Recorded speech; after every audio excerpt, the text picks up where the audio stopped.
before below MSRP, plus 1,000 bonus cash on the 2021 Grand Cherokee Limited. It is jarring to see the Grand Cathedral sit silent, but Alabama and Notre Dame will write a chapter of Rose Bowl game history. Here's Sean McDonough. Reese, it certainly is a shame that the granddaddy of them all can't be played in that spectacular setting against the San Gabriel Mountains. But the dramatic rise in COVID cases in Southern California and the governmental edict that the players and coaches would not be able to have their family and friends in attendance made this move necessary. And what a temporary home we have, AT&T Stadium in Arlington, Texas. With its modern technology and amenities, it's the polar opposite of the Rose Bowl Stadium, but spectacular in its own way.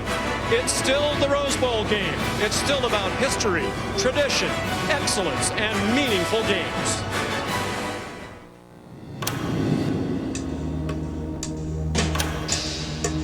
A new start.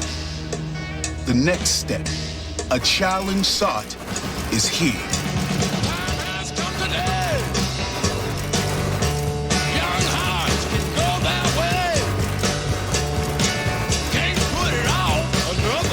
A matchup that will mirror memories of greats.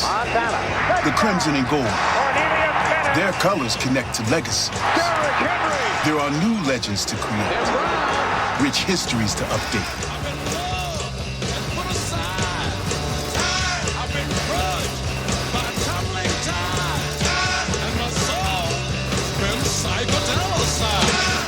The Rose Bowl. For over a century, a game as much about spirit as place. New year, old traditions. In a game that'll be remembered for all a classic. The Crimson Tide will not be denied. Notre Dame knocks off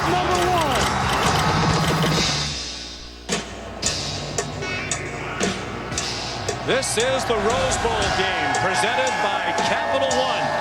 And the first of today's two college football playoff semifinals. The number 4 team in the country, Notre Dame, making its second Rose Bowl appearance, its first since 1925, taking on the number 1 team in the country, the SEC champions, the Alabama Crimson Tide. Hi, everybody. Welcome. Sean McDonough along with Todd Blackledge. Happy New Year. Delighted to have you with us for the best day of the season for college football fans. It's Alabama and Notre Dame. Alabama, Todd, is a huge favorite, 19.5 points, the biggest in the 7-year history of the CFP. Understandably so. Right. They've won 5 national titles since 2009. Notre Dame has struggled on the big stages for the past couple of decades, including the last time we saw these two teams head-to-head. 2013 BCS National Championship game. Alabama dominated. So why might today be different? Well, when Brian Kelly watched his number 1 ranked team get pushed all over the field that night, he came away and realized they had to change their approach to recruiting. They had to become a much more physical team in the trenches on both sides of the ball. They had to improve their overall team speed on defense. He feels like they've closed those margins with the elite teams, and I tend to agree with him. I think tonight they match up better, particularly at the line of scrimmage with this Alabama team, than some people might think. Yeah, Nick Saban agrees with that. He thinks it's a very physical Notre Dame team. They're a team that likes to possess the ball, run the clock, run the football, and Ian Book is a big part of all of that. Well, he's their leader. He's 30-4 as a starting quarterback. He can make all the throws from the pocket, but what they're going to need from him tonight is to make some of the plays off schedule that he specializes. Some of his best plays happen outside of the pocket. He has a knack for extending plays, and when he does leave the pocket, he does a nice job of keeping his eyes downfield and his backs and receivers adjust with him on the move. We'll also see Notre Dame move him out of the pocket on purpose. He's very comfortable throwing on the move, change the launch points, and I think what we'll see a lot more of tonight will be called design quarterback runs. Alabama very aware of the lead draw. I think we'll see some quarterback counter, some quarterback power as well, because Ian Book has to be a factor in the run game tonight. And of course, the biggest challenge for Notre Dame will be on defense. They have to contend with one of the best offenses in the history of college football. 3 Heisman Trophy of the top 5 vote getters on this offense, including Mac Jones, the quarterback, first-team All-American, Najee Harris, Alabama's all-time leading rusher, who can also hurt you in the passing game, and Devontae Smith, the wide receiver, the National Player of the Year by the Associated Press, trying to become the first wide receiver to win the Heisman Trophy since Desmond Howard back in 1991. That's unbelievable. 3 of the top 5 vote getters in the Heisman on that offense for Alabama. So where do you begin? The coaches say it's with Devontae Smith. Yeah, and stopping him is easier said than done because he's had such a phenomenal year. He has an incredible skill set, but I think the thing that separates him is his high football IQ and how he studies coverages and understands how to attack defenders. Take a look at a couple of these plays. He knows where the defender is. He attacks the inside leverage, and then he has that burst to create separation. This next play, he's going to be in total sync with his quarterback. Reads the corner blitz, knows where the coverage is coming from, attacks the inside, and then fades back to the outside to give his quarterback a great target. He also has the ability to adjust in route. Watch him adjust to the depth of the linebacker on this crossing route. Alabama loves play-action crossing routes. He sees the depth of the linebacker, goes behind, finds the open space for his quarterback, Mac Jones. He has been so fun to watch this year, Devontae Smith. Certainly benefits from having a very accurate quarterback throwing that deep ball as we bring in Todd McShay. To me, Todd, in a lot of ways, Mac Jones reminds us of last year, LSU's Joe Burrow, who seemingly came out of nowhere. What is it that you like most? Why is Mac Jones so successful? Well, first of all, Sean, starting the year, he was not on my draft board. Now he's number 32 overall, which means he could be a first-round pick. And what I love most about him is inside the pocket, his presence, feeling pressure, the ability to slide away from inside pressure, climb the pocket against outside pressure, and then you have to look at the matchup, though. Notre Dame knows that they have to get him off the spot. They've got to get him on the move outside the pocket to the right or to the left, and I think it's going to be really interesting to see how they try to do that, knowing that they have to double cover Devontae Smith the entire day. All right, Todd, thank you. Alabama in the tunnel getting ready to take the field. And Notre Dame about to make its second appearance in the college football playoff in the last 3 years. But recent big games have not been kind to the Irish. And with more on the mindset of Brian Kelly's team, here's Allison Williams. Prove you belong on this field. That was Notre Dame head coach Brian Kelly's final message to his team. All week, he has downplayed the national narrative that Notre Dame can't win the big game. But today, he tapped into it. He told his players, use that as your fuel. Let that give you the mental edge you need to win this game. He said, look, we have a lot of really good players. And yes, Alabama presents a tremendous challenge, but it is a great opportunity to go out there and earn the respect you deserve.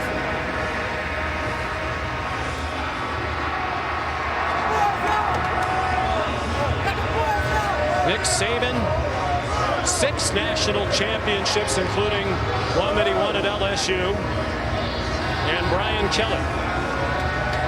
And Notre Dame. Kelly won a couple of national titles back at Grand Valley State in Division II. Obviously a much bigger stage here today. Here comes Alabama. Perfect 11-0. Making their 6th appearance in the CFP in the 7-year history. The only time they missed was last year when they had an 11-2 season and basically thought that was pathetic. They have stormed back here. And Notre Dame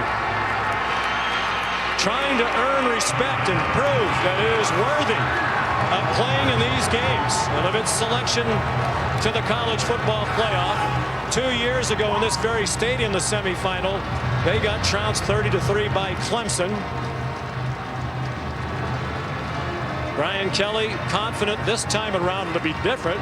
The big reason that physicality 2 years ago, his offensive line was very young and inexperienced. All of those players now are seniors and graduate students. Captains coming to the middle of the field. For COVID reasons, only one captain for each side will step forward. You saw Robert Hainsey, a 2-time captain for Notre Dame, as is Ian Book. They are 2 of just the 24 players in the great history of Notre Dame to be 2-time captains. And Alex, congratulations one of the best players in the country out there for Alabama. Selection to the John O'Neill was the referee. Semifinal at the Rose Bowl. My name is John O'Neill. This is Brad Hudak. We are from the Big Ten Conference. Today we're flipping a special coin. On one side is the logo for the University of Alabama. On the reverse side is the logo for University of Notre Dame. When this coin comes to rest on the ground, whichever school's logo is face up, you have won the toss. Notre Dame, you have won the toss. You'll take the ball. Alabama, which way would you kick? Turn your back that way. To start the game, Notre Dame will receive in this end zone. Brian Kelly said he is going to be aggressive, and he wants the ball right away. We talk about the Rose Bowl being about history and excellence, traditions. These two schools have as much as any. 10 Hall of Fame coaches combined, including legends Newt Rockne and Bear Bryant. They are two of the 4 winningest programs of all time by percentage. Ohio State #1, Boise State 3. They've combined for 227 weeks atop the AP poll and 20 national championships. Doesn't get much more historic and tradition-laden, Todd, than that. About 17,000 fans in attendance here. Each school got 3,400 tickets. And this has been the busy venue 2 nights ago. It hosted the Cotton Bowl. Cowboys have played a couple of home games in here in December. We were here on the 19th of December for the Big 12 championship game. They've had the Texas high school football playoffs in this building. So a lot of action here and another huge game tonight to ring in the new year. Chris Tyree back deep for the kickoff. And it'll be Will Reichert to kick it off. Not a lot of touchbacks, only 8 all year. They trust their ability to cover kickoffs. Brian Kelly hopes one of the places his team might have an advantage today is in special teams. And we're underway. The Rose Bowl and college football playoff semifinal. Tyree speedy, and he gets blasted, and the ball comes out. And it's recovered by Tommy Tremble. Or excuse me, it's Jack Kaiser. They have 2 number 24s. He's a linebacker.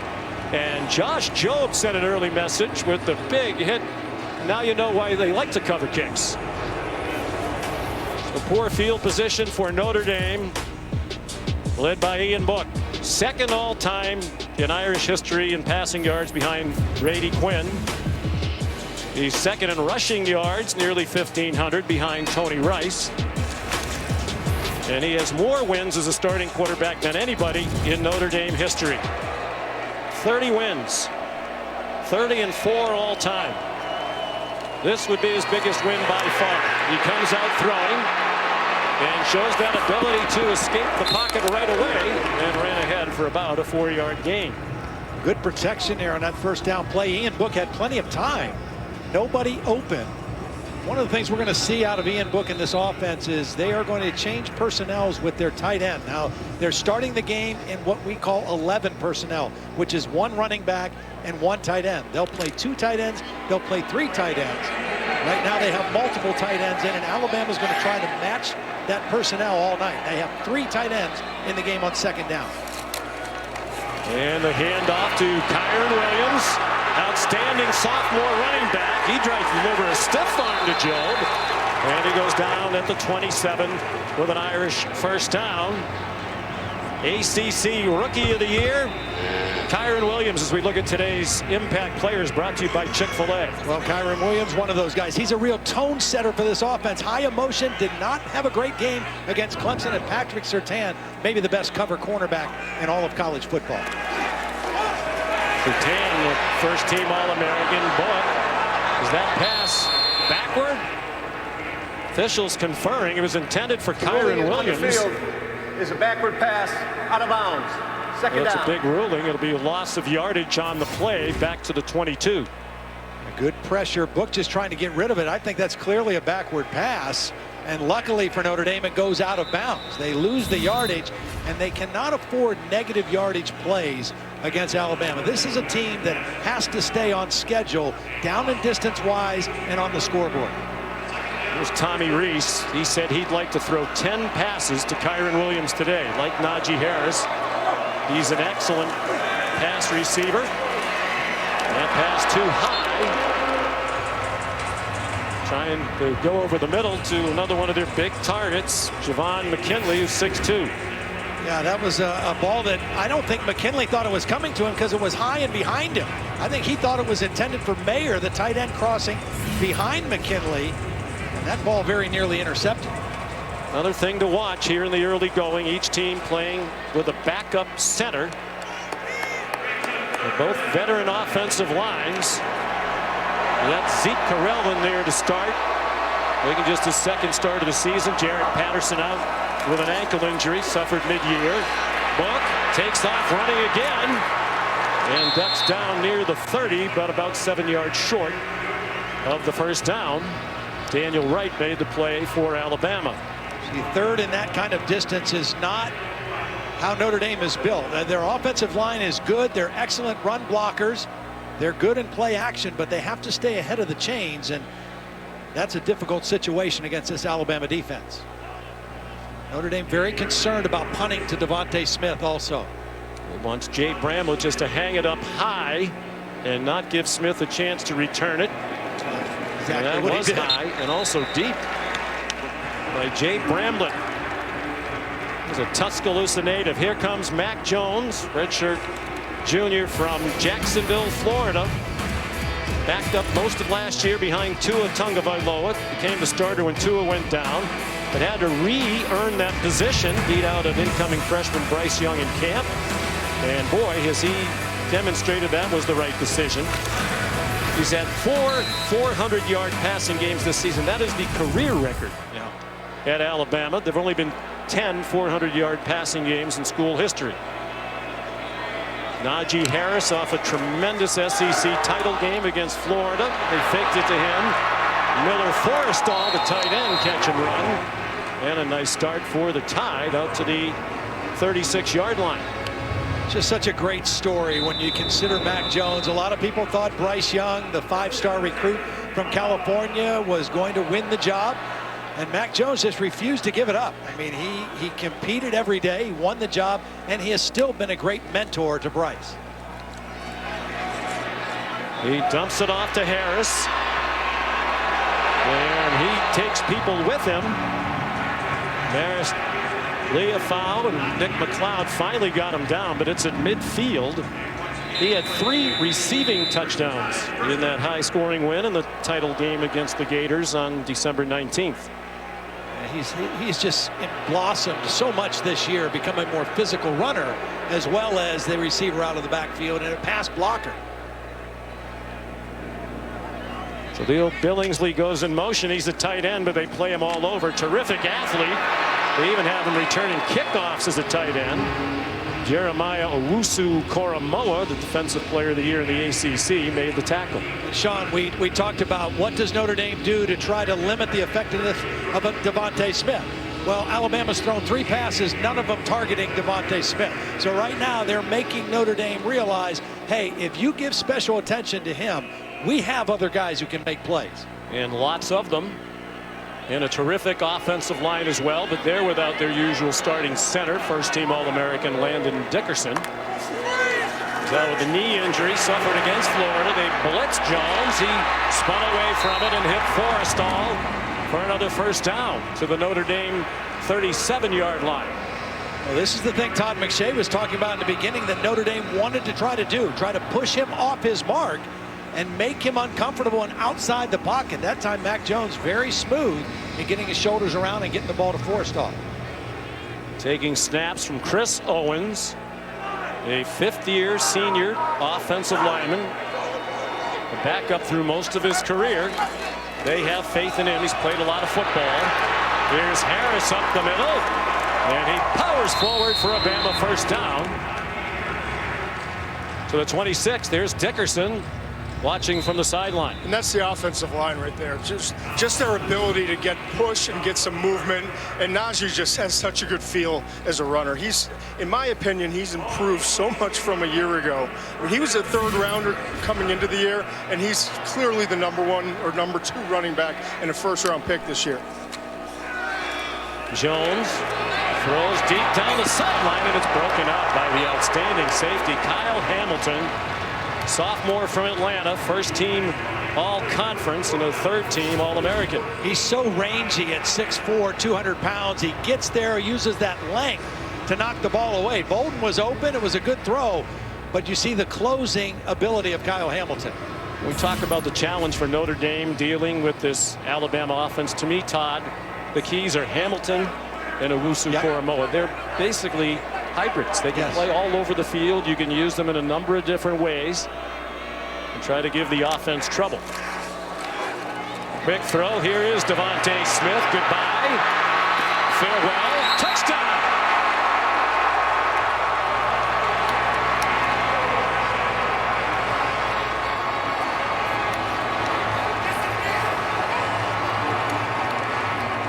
Well, this is an RPO, and Mac Jones makes the perfect read. There's only 2 defenders. You can count on Devontae Smith to make one guy miss. That's Clarence Lewis, the freshman cornerback. There's only one other guy. The question is, did he step out of bounds? It doesn't appear so. But that was just a perfect read by Mac Jones. Give the ball or throw it to Devontae. And Will Reichert adds the extra point. So the first touch of the game for the senior Devontae Smith winds up in the end zone. His 18th receiving touchdown of the year, adding to his Alabama record.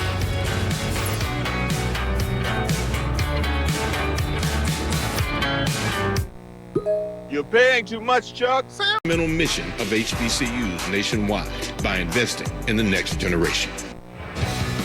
Aerial coverage provided by Goodyear.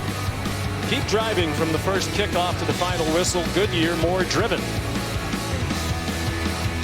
Skies brightening outside AT&T Stadium. The roof closed. It's chilly outside in the Dallas-Fort Worth Metroplex. Temperature in the 40s today. Fast start for Alabama. Chris Tyree hopes this kickoff return is more pleasant than the first. Alabama has their 2 starting corners running down on kickoff return. They've used Devontae Smith as a gunner in punt coverage this year. It's a fair catch. They'll start at the 25. Time for tonight's Capital One easiest decision. Placed at the 25-yard line. Well, this was an easy decision because there's only 2 defenders out here, and this guy is the AP player of the year. These guys are out of the picture. So Mac Jones says, Notre Dame is defending run. I'll throw it to Devontae. He'll make one guy miss, picks up 1 block, and the rest is history. And that's the math problem that Notre Dame has. If they want to double Devontae Smith, they are short in the run game defense. Michael Mayer, the freshman tight end, went in motion. Here's Kyron Williams. He gets bounced down, but a quality gain of about 7 on first down for Notre Dame.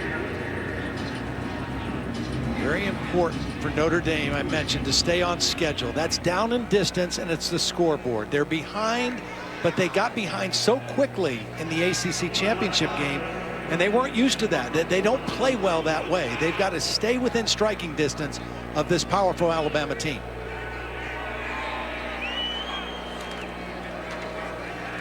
Williams straight ahead for another yard. He got taken down by Brian Branch, a freshman defensive back. They have a couple of important players in that secondary, both true freshmen, Brian Branch and Malachi Moore. Yeah, Branch did a great job just beating the block of Javon McKinley. McKinley's a much bigger guy, but Branch used his quickness to get inside and make that play.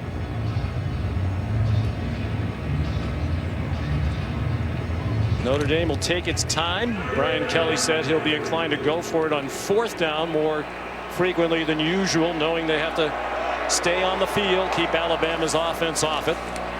They brought some pressure, didn't get to Book, and a nice catch on a low throw by Michael Mayer, the tight end, true freshman from Independence, Kentucky, and Coach Kelly says he's the best freshman tight end I've ever had. Well, he's working on Josh Jobe, who's one of those corners, but Jobe gives him some cushion.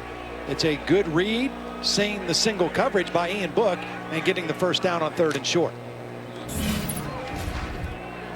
Gain of 6 on 3rd down and 2. That's a big statement Brian Kelly made. They've had tremendous tight ends, and he had some at Cincinnati as well. Williams Managed to get to the 46. They'll give him forward progress and another good first down gain of 7. Brian Kelly said the difference in our team now is we can enter the C gap and have success. This is a run that goes into the C gap. The tackle tight end area, they get good push, they get good kick out blocks by those tight ends, and a good game. Williams in trouble trying to turn the corner, and he cannot get away from Jordan Battle. Patrick Surtain came to his aid as well. Pete Golding, the defensive coordinator, gets a big play. That was a decision by Kyron Williams to bounce outside. This play is supposed to go inside. Williams tries to go out. Jordan Battle makes a nice play in the open field. We talk about Notre Dame's belief it's more physical. They can match up. They got shoved around a bit on that play, but that's just one round. 3rd down and 7. Excellent offensive line. Liam Eichenberg, the big left tackle, won the Jacobs Trophy as the best offensive lineman in the ACC. One of those design runs for Book. They get nowhere near the first down. Christian Barmore, defensive lineman, tripped him up. I was interested to see if they were going to go. We talked to Brian Kelly, and he said, you know, a lot of times I go with the analytics and what they say, and every once in a while I'll just decide that I don't want to do it. I don't want to be aggressive. But he said in this game specifically, we have got to extend drives. And I'm surprised he's not going for it here. I think in his own territory with 5 yards to gain, a bit too much. Gabe Bramlett, the punter, is a Tuscaloosa, Alabama native. That might have hit somebody in crimson. The Notre Dame people think so. Regardless, it's going to be downed at the 1-yard line. The players looking up at the scoreboard to see if it touched somebody, and now the officials are talking about that. Regardless of who it touched, it was smart by Notre Dame to cover the football. It could have been a Notre Dame player it hit, could have been an Alabama or nobody, but it still is smart. Wow. There's 2 Alabama players right there. The question is, did it hit Bolden or Josh Jobe? Either one of them probably shouldn't have been in that area anyway if you're Alabama. Well, we'll take a look at that as we go to a break. Tom Herbert is the replay official.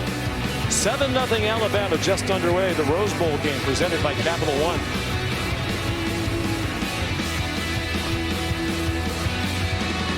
I don't know why I can't come with you. Ever since Modelo, brewed for those with a fighting spirit. The Rose Bowl game presented by Capital One. What's in your wallet? And in part by Taco Bell's Nacho Fries and AT&T 5G. Rose Bowl game, also the first national semifinal. Alabama leads 7-0. Nearly a disaster here for the Crimson Tide, but after a replay review, it was deemed that that ball didn't strike anybody. Hard to believe it missed 4 players between the 2 teams. This is an area where Steve Sarkisian trusts his quarterback to take a shot down the field on play action. Najee Harris, lots of running room outside. And he runs over Kyle Hamilton to get to the 18 and a first down. We should also mention they did respot the ball from the 1 to the 3, where the Irish first touched it. Nonetheless, a 51-yard punt by Bramlett, followed by this 15-yard gain. Really nice job blocking by Miller Forrestall, the tight end on the end of the line, and Devontae Smith even out there blocking on the perimeter as well. Again, the problem with defending this team, if you commit extra bodies to the run and Najee Harris, that leaves you in too many one-on-ones against Devontae Smith. We'll go to the pistol now with Harris, the running back. Jones spinning and faking and completing to Devontae Smith. His second catch, this one good for 9. Nick McLeod there for Notre Dame. And that's what makes him special. The ability to sink his hips, get in and out of breaks, and come back and make the catch. He reminds me so much of Marvin Harrison, the way he played. There's Harrison, a Pro Football Hall of Famer. Here's Slade Bolden, who stepped in at the wide receiver spot after they lost Jalen Waddle in midseason to a fractured ankle against Tennessee. Waddle lightning quick. Bolden more of a possession type receiver, but he's an important player too. Yeah, he is. I mean, he's filled in that gap of a possession slot receiver. There's Jalen Waddle. I mean, he was just as dynamic as you get in college football. Waddle working his way back. It seems like he might be available for the national championship game in 11 days. Hurdling is Harris, and now running down the sideline. And he's chopped out of bounds deep in Irish territory. That's a man of 6'2", 230, who went up and over Nick McLeod. That's just unbelievable. First of all, it looked like he was going to lose yardage on the play. He bounces it outside and then instinctively goes right over McLeod and turns it into a huge run. You saw the graphic. He's one of 3 finalists for the Doak Walker Award as the best running back in the country. You can go ahead and give him that one right now. No offense to Travis Etienne and Breece Hall, the other finalists. Play fake by Jones. Has a man wide open. Jaleel Billingsley, another Bama touchdown.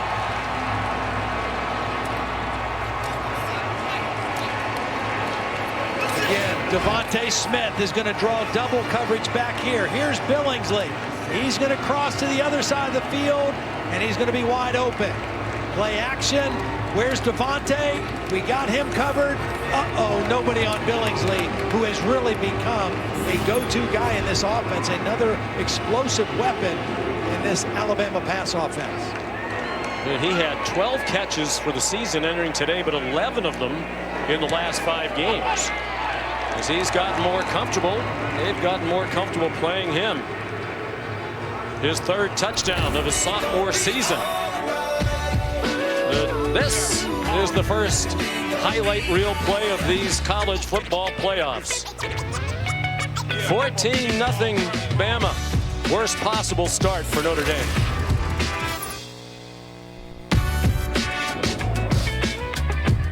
Rated RP2M. Exploration. And get more with Tax Act. Business as usual for Mac Jones.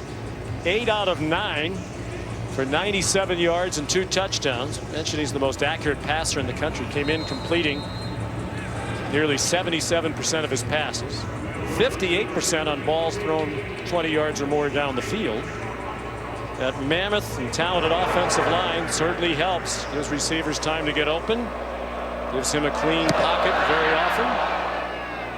He has weapons everywhere you look. Chris Tyree, another fair catch. Notre Dame desperately needs to put a drive together on the ropes early. When we're done here, the second CFP semifinal from the All-State Sugar Bowl, a rematch of a classic last year in the semifinals between Clemson and Ohio State. They've met 4 times previously, all in bowl games, all won by Clemson. And the Tigers are the favorite, although Tony Elliott, their play caller, will not be there after being testing positive for COVID.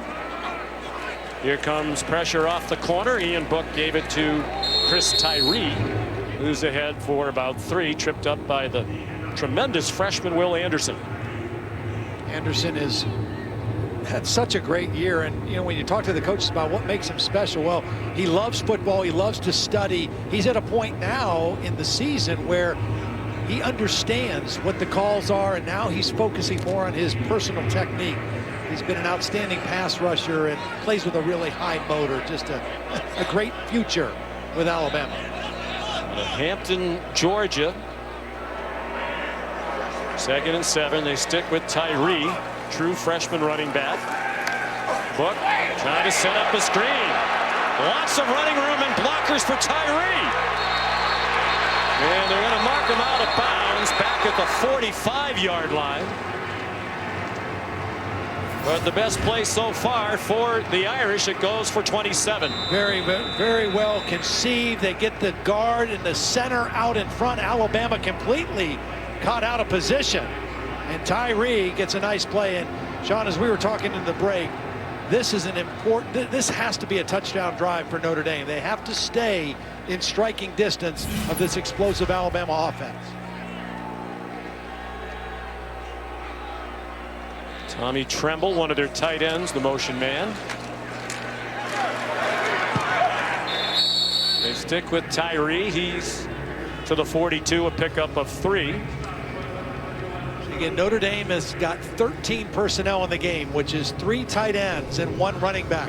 They don't just run out of that formation because those tight ends are all athletic guys. They can throw the football out of this formation. That's what gives them versatility. Pete Golding said when they do that, we're going to go to our hippo package. They usually play with 3 down linemen, but they send Tim Smith, number 50, in as their 4th. Charge timeout, Notre Dame. They'll basically play with 4 down linemen, 4 linebackers, and 3 defensive backs when the Irish go to 3 tight ends. Timeout, 2.5 to go first quarter, 14-zip. Alabama.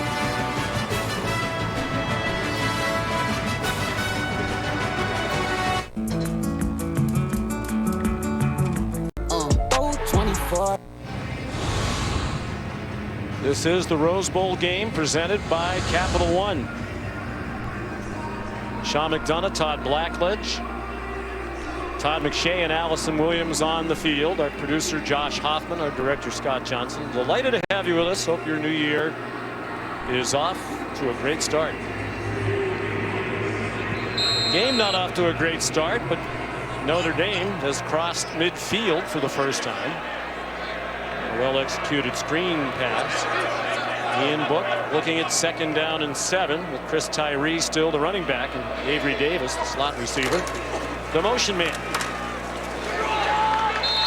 Tyree straight ahead across the 40. And here comes another 3rd down. I think, Todd, this is an area where if they don't get it, Brian Kelly will go for it on 4th down unless they lose significant yardage. Absolutely, and this is staying on schedule. Unlike the last possession, when Kyron Williams tried to bounce that 2nd down play out and gave him 3rd and long, and the quarterback run came up short. Now they're in a position they can attack this 3rd down play and come back with a 4th down play. And Brian Kelly said, my call sheet for 4th down for this game is longer than any game that we've ever had.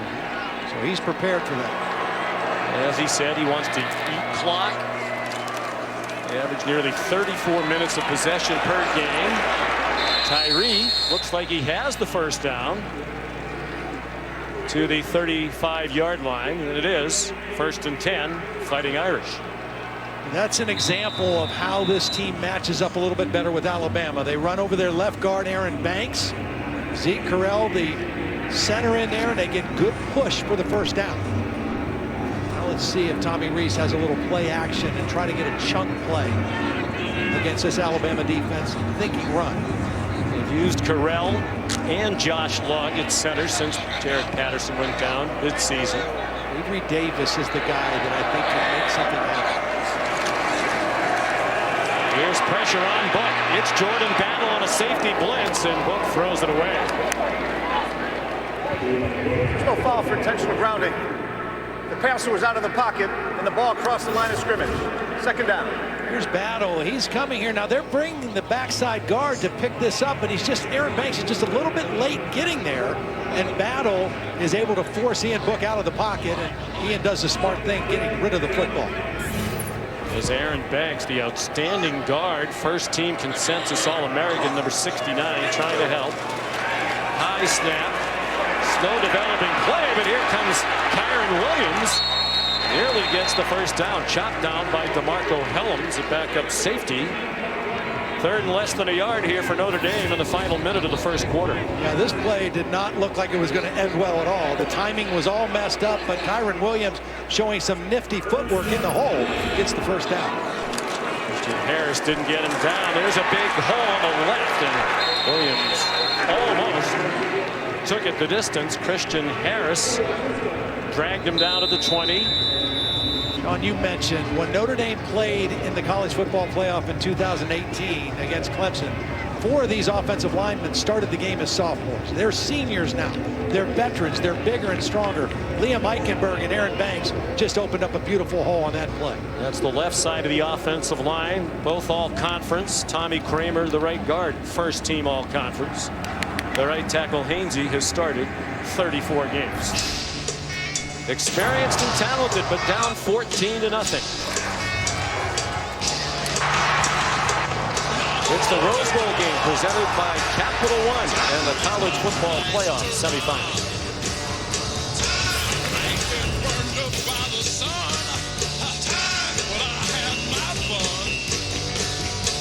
With a top-rated app that lets you deposit check. Alabama, where legends are made. Well, Notre Dame desperately needs a touchdown here. Red zone efficiency, as good as their season has been, the touchdowns have not been as good as you would expect, especially with a quarterback who can run like Ian Book. The 3 years prior to this, very high percentage. This year at 59%, they've got to find a way to score here in the red zone. It's been a problem all year. We did their game at Boston College mid-season. Brian Kelly said we're going to worry less about plays and more about players, like a power play in hockey. We're going to get our best players on the field when we get in the red zone. They have the big people on the field. Nice catch, Kyron Williams, and a good tackle by Dylan Moses.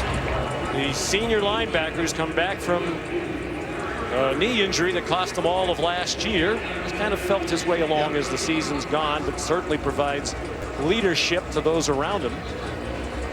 We've seen one quarterback called run on a 3rd and 8. It was a quarterback sweep. This might be another opportunity for it for Ian Book.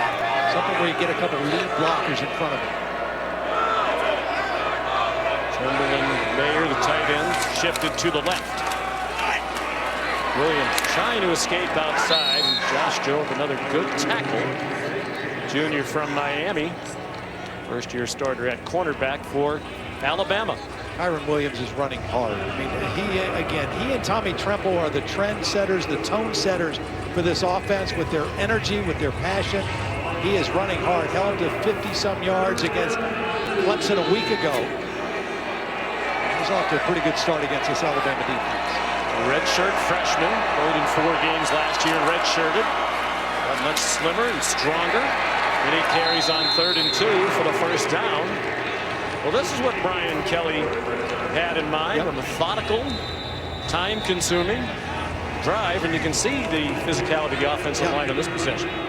We're seeing that, and then the other reason you want to have a drive like this is you have to limit the opportunities that Alabama gets on offense, because as good as Notre Dame's defense has been all year, they don't match up well with the perimeter with this Alabama team. Cornerbacks are certainly the weakness of the Notre Dame defense, and that's a big problem when you play Alabama, Devontae Smith and the others.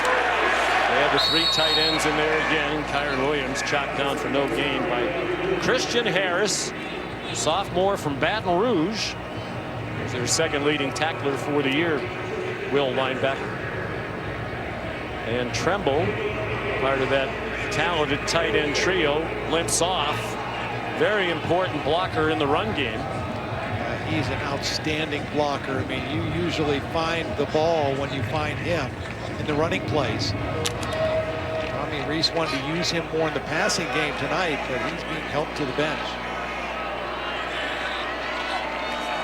13th play of the drive. They've had it for more than 6 minutes. Caught by Williams, and he's smothered at the 3. You don't get away very often from this solid tackling Tide defense. That time it was Dylan Moses and DeMarco Helms.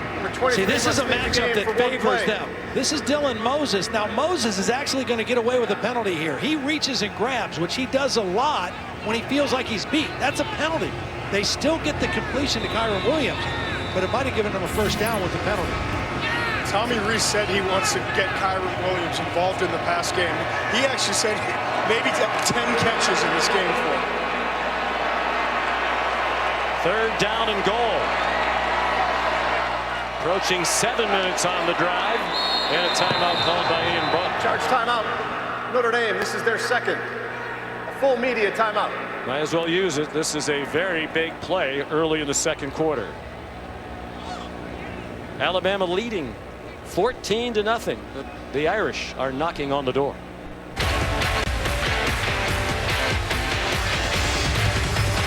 The National Championship game, Monday, January 11th on ESPN. Yeah, so AT&T's best plan includes HBO. Now, Tommy Tremble, who is such a key to their run game, got rolled up. He's in the tent right now had to be held off. Number 23 is allowed back into the game because Notre Dame called a timeout.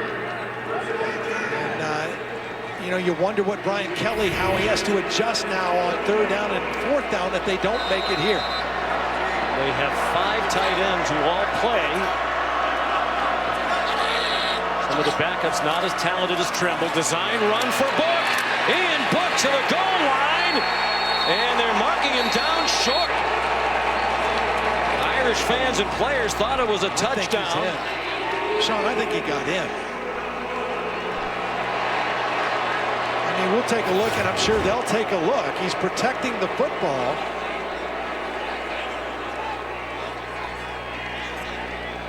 Well, that could be a good call. The butt is down. Does the ball, all it has to do is break the front of the plane.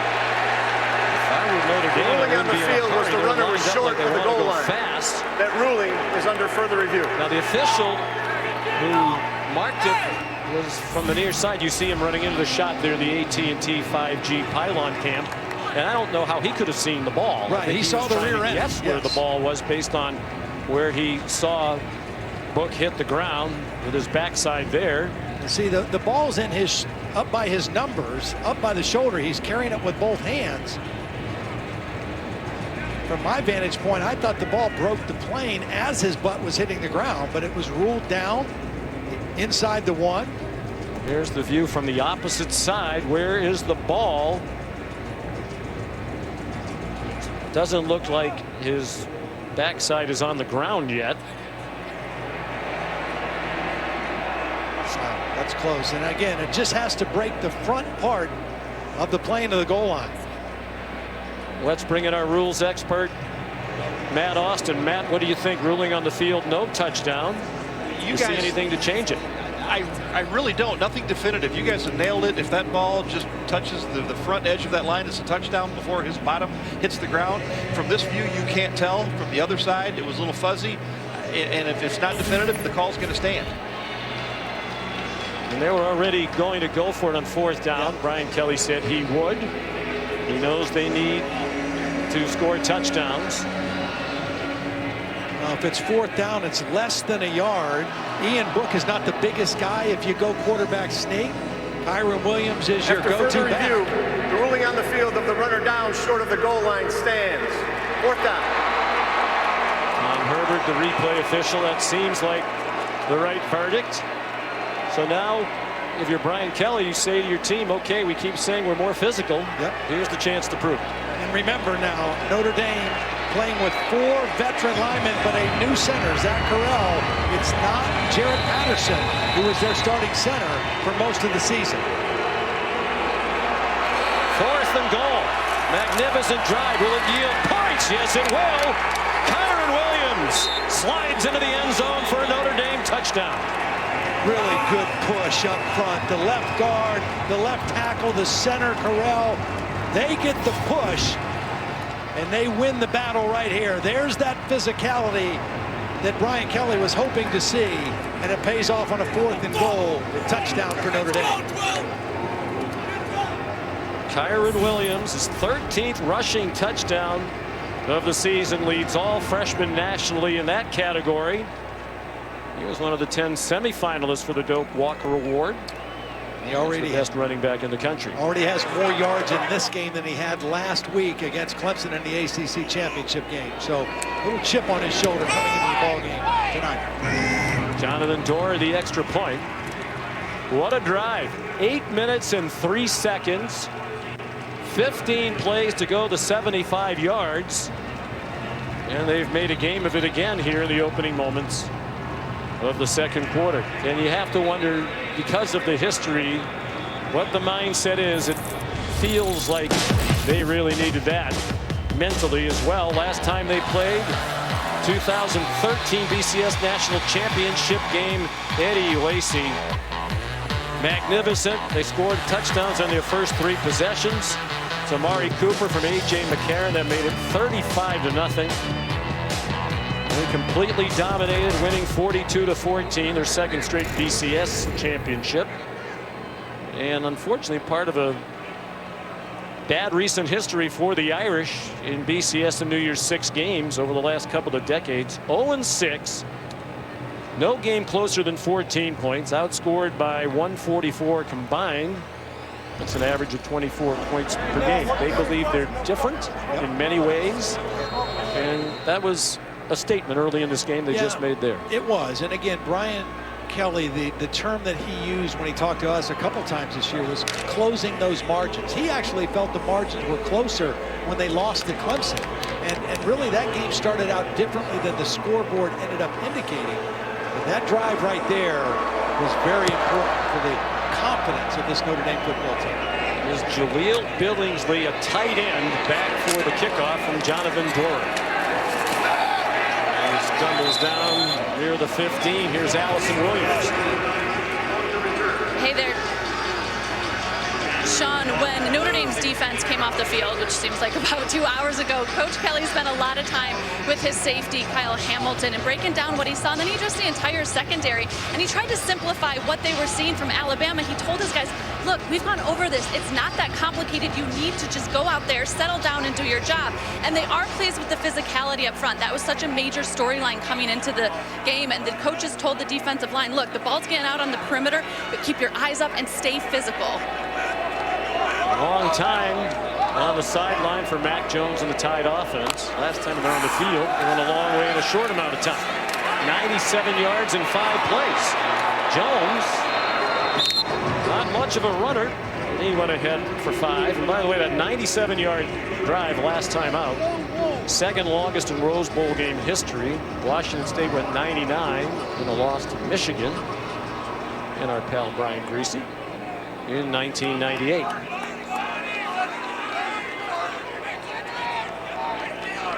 Big part of that drive was the 53-yard play by Najee Harris. Longest run of his career. John Mechie, the receiver. There's Steve Sarkisian, the offensive coordinator.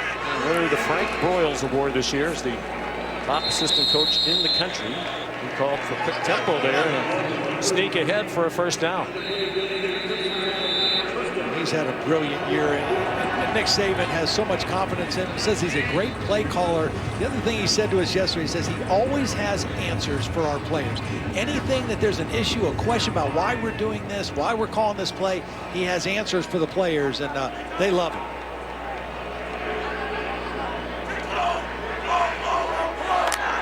Irish showing blitz. They brought pressure. Jones threw away from it to Devontae Smith, who's taken out of bounds across midfield by the 6th-year senior Sean Crawford. Now you wonder where Devontae Smith improved from last year to this year. He will tell you that some of the new emphasis in their strength and conditioning, that initial burst, he is quicker in his first couple steps than he's ever been in his career. 24-yard gain to the Irish 49. 9.5 to go till halftime. Matt Jones sees weapons everywhere he looks. And how about that catch by Jaleel Billingsley? Looked like Crawford had excellent coverage, and somehow the tight end came down with it. Yeah, that's just a ridiculous catch. Crawford is there, probably getting away with interference, and somehow Billingsley still makes the catch. And he's listed as a tight end, Sean, but at 6'4", 230, and with the speed he has, he's just a big receiver. His skill. Just what they needed, another weapon for the second half of this season. Fake to Najee Harris, and the quick strike to Devontae Smith, and he is in for a touchdown. And he is slow to get up. Well, again, it's RPO, which means there's a run play called, and Mac Jones is reading and counting numbers, and Notre Dame had more numbers committed to stop the run. And he just raises up and throws the quick slant to Devontae Smith. It's doomed if you do, doomed if you don't, if you're Notre Dame. I mean, how do you defend an offense this explosive and a quarterback who's smart enough to recognize how you're trying to, what you're trying to take away?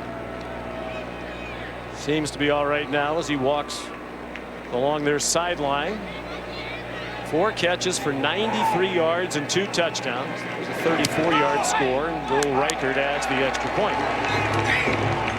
This guy is impossible to single cover. You got to try to get hands on him. You got to try to get another body over the top. Notre Dame does really neither. And Devontae Smith makes him pay with his 2nd touchdown catch of the day.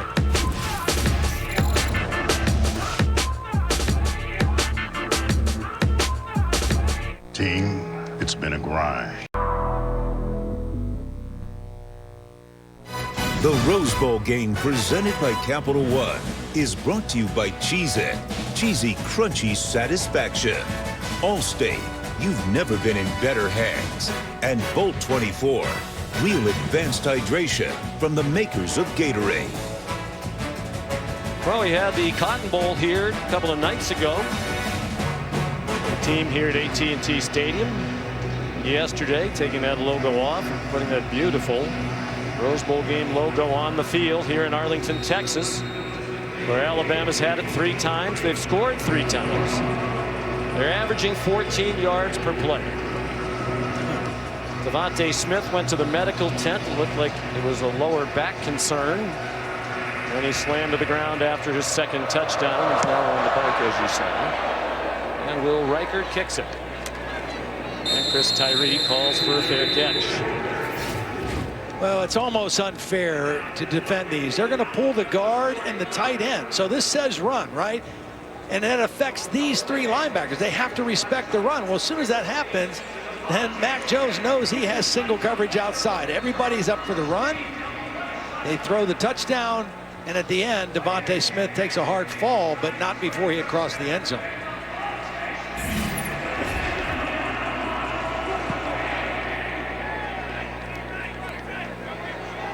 Well, Notre Dame had an 8-minute touchdown drive last time out. Can they do it again? Quick toss to Kyron Williams. Nice cut.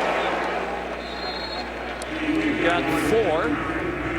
Will Anderson made the tackle. Here's Allison. As you guys could see, it was a bit of a back injury for Devontae Smith. They're continuing to massage the lower back area, but I am told he's able to return to play.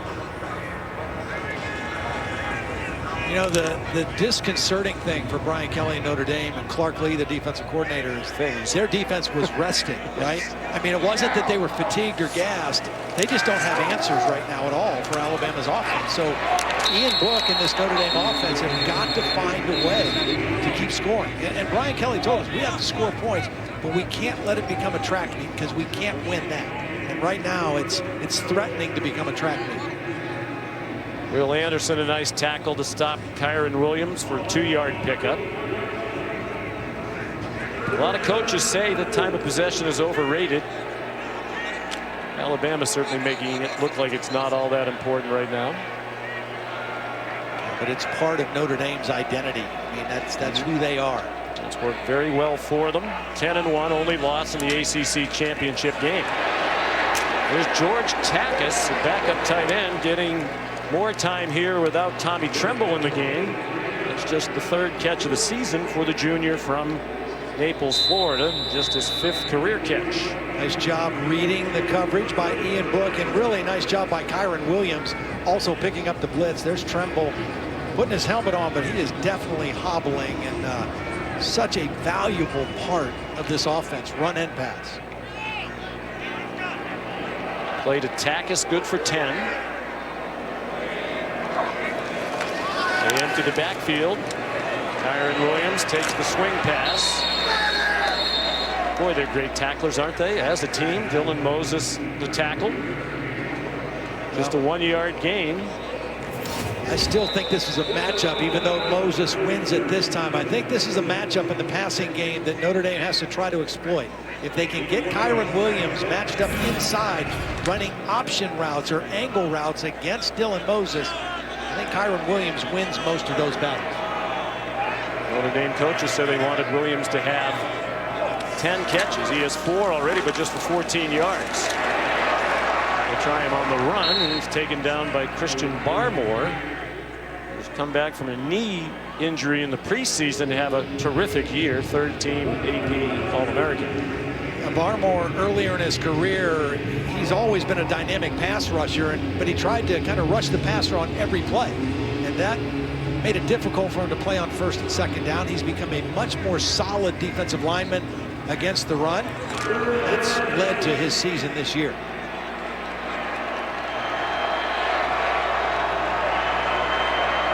Third down and 8. Again, they spread the field with 5 receivers. Ian Book under duress completes it over the middle, and then incomplete. Came out of the hands of Avery Davis. If they had caught it, it would have been short of the first down, but in the distance, about 2 yards, Brian Kelly would have had a tough decision to make. A 4-man rush, but a nice stunt. Watch the inside stunt. That time that was Christian Harris who got right into the lap of Ian Book, and Avery Davis not able to come up with the catch. He never actually had it. There's Jay Bramblett. He was a quarterback in high school in Tuscaloosa. He did his job, keep it away from Devontae Smith. He took one back, 84 yards for a touchdown against Arkansas earlier this season.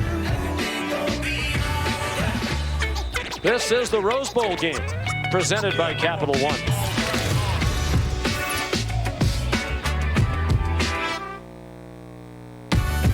On a high-stakes Fansville by Dr. Pepper. Chevrolet, buy new roads. Escaped the craziness. Nacho fries are back. Run to Taco Bell. The Rose Bowl trophy will be presented to the winner, and along with it a ticket to the national championship game in Miami on January 11th. Right now it's Alabama leading 21-7. They've scored all 3 times they've had it. Najee Harris weaved through the Irish defense to the 30. A first down pickup of 7, taken down by the inside linebacker Drew White. Well, only a 7-yard gain is half of what they've been averaging per play. Heading into it, it's their 19th play. Take a look, pretty efficient offensive possessions. Notre Dame just not able to pressure, not able to stop the run, just really no answers right now. Averaging 49.7 points per game. Harris trying to get the first down, might be just short. So we asked Nick Saban about Steve Sarkisian's offense yesterday. Nick's been 25 years a college football head coach. Is this the best offense you've ever coached? He said, I don't compare teams. He said, last year might have been better. When Tua was healthy. Mac Jones carries for the first down. Well, they're averaging 49.7 this year, so that would be the single season mark. But they're number 2 in the country. Do you know who number 1 is this weird year of college football? They've only played 4 games. Kent State, Nick Saban's alma mater. Flashes. 49.8. Tenth of a point more. They went 3-1, back-to-back winning season. Kent State. For the first time since the mid-70s, Najee Harris tackled by Shane Simon. So now there's that question. You know, Ohio State, they only played 6 games. Should they be in the playoff? Now people around the country say, wait a minute, Kent State, they only played 4 games. You're going to say they're the national scoring leader? That's not our job to decide. No, we just read the numbers. We're the messenger. We are. Don't kill the messenger. Don't shoot the messenger. We don't like the message. You know what's scary to think about with this Alabama offense is how good they would still be if Jalen Waddle was still healthy. I mean, as good as they are, you add him back to the equation. That wouldn't be fair. It's lights out. Already really not fair. Najee Harris takes the screen. Well defended there by the Irish. Drew White forced the play. There's Jalen Waddle. Electric wide receiver and special teams player. He was the special teams player of the year in the SEC last year. Blazing speed. And I still think, you know, they weren't saying anything when we spoke to the Alabama coaches, but we asked his buddy Devontae Smith, do you think he'll be back if you get to the championship game? And we could hear the sports information staff telling him, don't answer that question. Maybe he's doing a little bit more than just running on dry land. Irish fans hoping for a stop. Matt Jones completes to Devontae Smith just beyond the sticks. Sean Crawford made the tackle, but they pick up the first down with a yard to spare. See, with Devontae's football IQ, Steve Sarkisian has been able to move him all over the field. That time he was an inside slot receiver. Last year he was an outside receiver primarily. Waddle was a slot guy. When Waddle got hurt, Devontae just took on a whole new role of moving all over the field, and his football acumen has allowed him to do that. 5 catches, 101 now, and 2 touchdowns. Najee Harris, I thought they had him stacked up. Still managed to get to the 48. Yeah, we heard from Todd McShay talking about Devontae Smith, his attributes. Obviously, the blazing speed is there. He's an elegant route runner. But the first thing Steve Sarkisian said was his intelligence. Not only can we play him everywhere, but he understands why we're playing there, and what he's supposed to do within play and where he is, and how to run your route based on the coverage that you see. Yep. And to me, again, that's what I think makes him unique. That's unique for college football wide receivers. Most college football receivers just tell me the play and let me run it. Now they flip it to him, deeper into the bag of tricks, and the Irish swing him down. Kyle Hamilton, the safety, drops it for a loss. I think it's interesting, just the wide receiver room. The last couple of years, you think about Henry Ruggs a year ago and how hard he played and how hard he blocked and how competitive he was. Jerry Jeudy is another first-round pick. They've got 2 first-round picks on this team, obviously with Waddle not playing, but they hold each other accountable. Yeah, as a matter of fact, Devontae told us yesterday, I'll come off the field and Waddle will tell me what I did wrong. Yeah. And we said to Devontae, well, you can't have much to say because you haven't done much wrong this year. 3rd and 12 and a timeout. Alabama, they're first. This is a full media timeout. We'll see if Coach Waddle has some advice as they head toward 3rd and 12 with under a minute to go till halftime.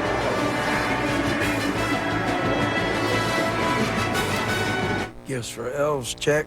Now just in.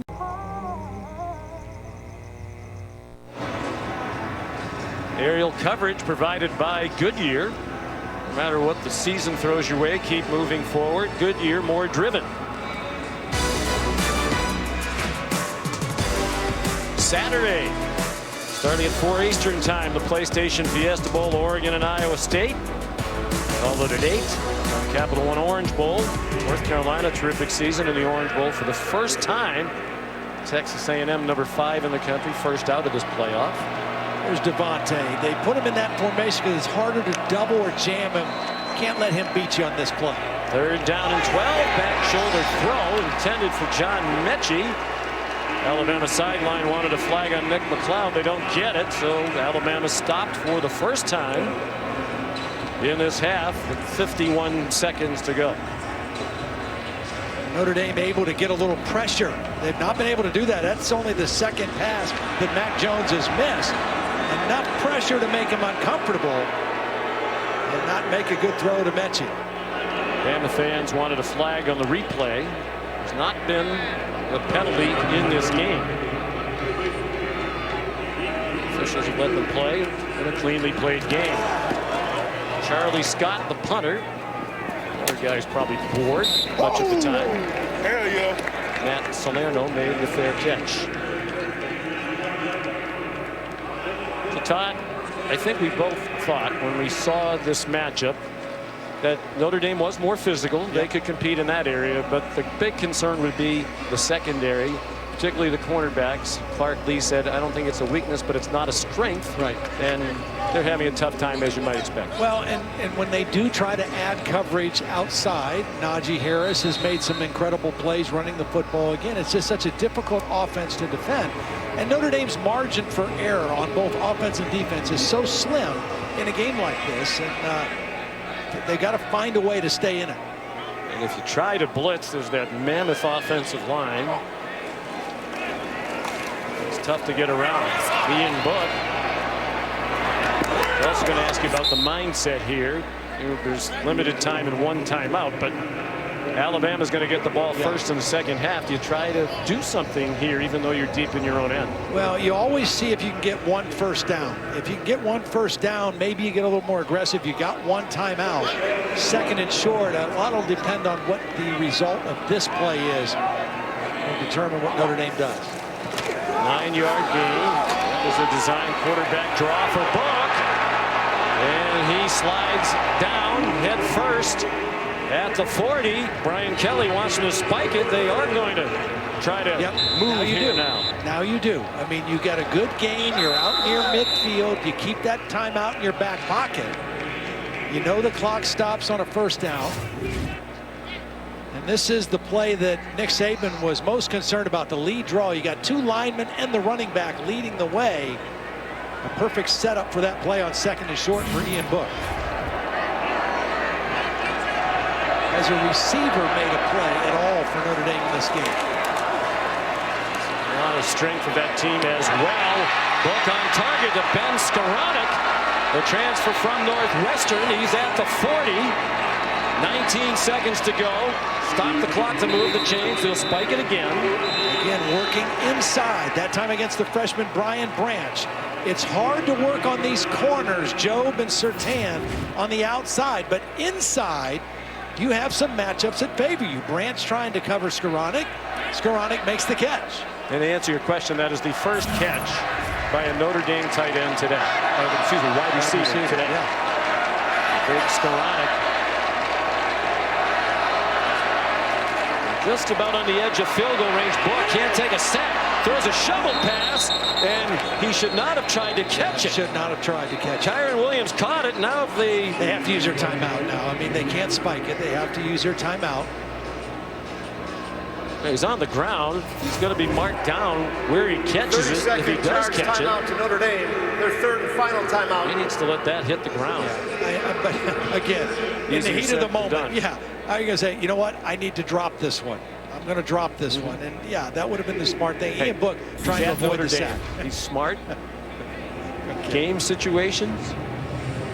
Situational football, complementary football. Let's bring out all the cliches on day one of this new year. And let's hope that this new year, it can only be better, but let's hope it's a return to normal for everyone around the world. Now let's talk about this situation here a little bit. 3rd and 11, you've used your timeout. So now you either have to work the ball. You need more yardage for a field goal attempt, right? You got to work little, though. We asked Brian Kelly the other day. He said in their indoor facility, which mimics this, their kicker, Jonathan Dorr, was good from about 55 or 56. This would be 57, 58. Well, if you're not throwing beyond the first down marker, you've got to keep it on the sideline because you can't spike the football. It's 3rd and 11. Alabama knows that as well. They rush for Book to Williams. And now the decision. It's 4th down. Take the points. Yeah, you got to try to kick it here. You know, you need some momentum to go into the locker room with. This was a good response drive. You want to stay within striking distance. 21-10 sounds a lot better than 21-7. Saw Brian Polian, special teams coach, wave out the kicking unit. So this is still going to be a 51-yarder, which would match his career long set in the last game against Clemson. Outdoors in Charlotte when he set the ACC championship game record for the longest field goal with that 51-yarder. He's been a little shaky lately. That's a knuckleball that is nowhere near enough. And he's now made just 4 of his last 9 field goal tries.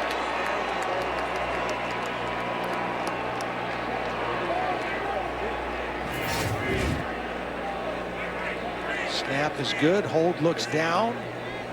Just a bad kick low. It might have been deflected. Yeah, I think Will Anderson might have got a paw on it a little bit. And to drive it low on a long attempt. Dorr got off to a good start this year. He said 50-50 lately, and that's not good in today's football. These kickers are so outstanding. Mac Jones takes a knee. He went 14 for 16 for 182 and 3 touchdowns in the half. Devontae Smith 5 catches, 101 yards and 2 touchdowns. Najee Harris 7 carries for 93, including a career-long 53. Here's Allison Williams. Coach Saban, you said that I can't hear you. You said that they were going to, can you hear me now? No. What? You said that they would try and take away Devontae Smith. Why have they not been able to do that? What? What's been the key to keeping Devontae Smith so involved with this offense? Well, we always move him around, so it makes it hard for him to double him. But, you know, we got to keep playing on offense. We got to get some stops on defense. Last couple times they've been moving the ball on us. So they got a good plan. We got to make some halftime adjustments. What are the key adjustments you need to make? Well, I think they're getting in some unbalanced stuff that, you know, we're not familiar with. So we'll work on it in halftime. Okay, thanks, Nick. Thank you. You saw the numbers when leading at the half. As Tommy Tremble limps to the locker room, doesn't look like we're going to see him again. They've also won 39 in a row when they score a touchdown on their first offensive possession, which they did today. We'll send you to Reese Davis, Desmond Howard, and David Pollock after these messages. 21-7 Alabama at the break. The super big 85-inch Samsung QLED TV. Your local bottler.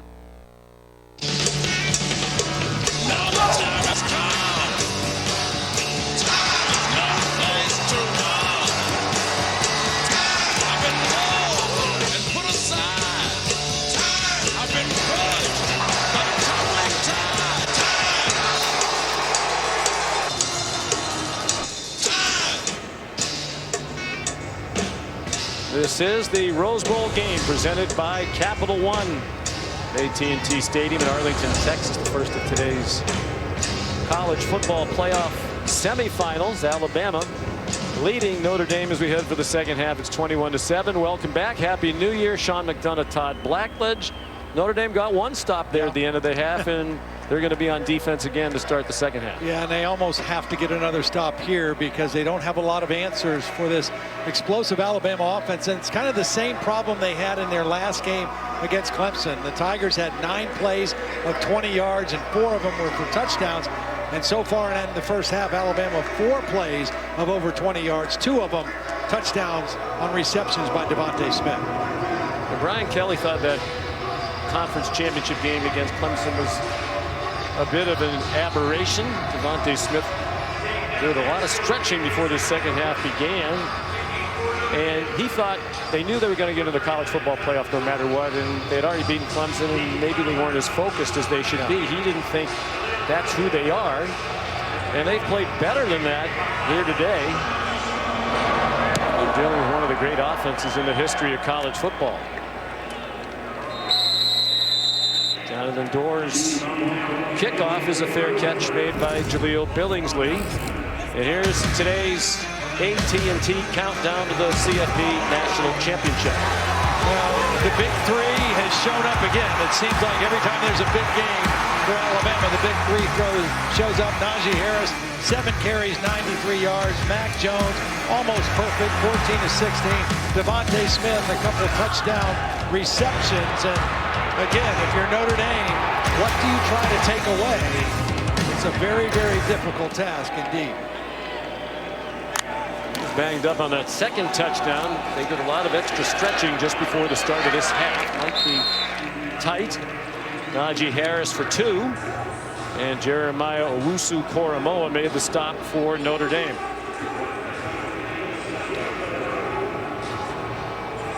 One thing Notre Dame did in that last possession where they got a stop, they got a couple negative yardage plays, and they were able to get a little bit of pressure on Mac Jones.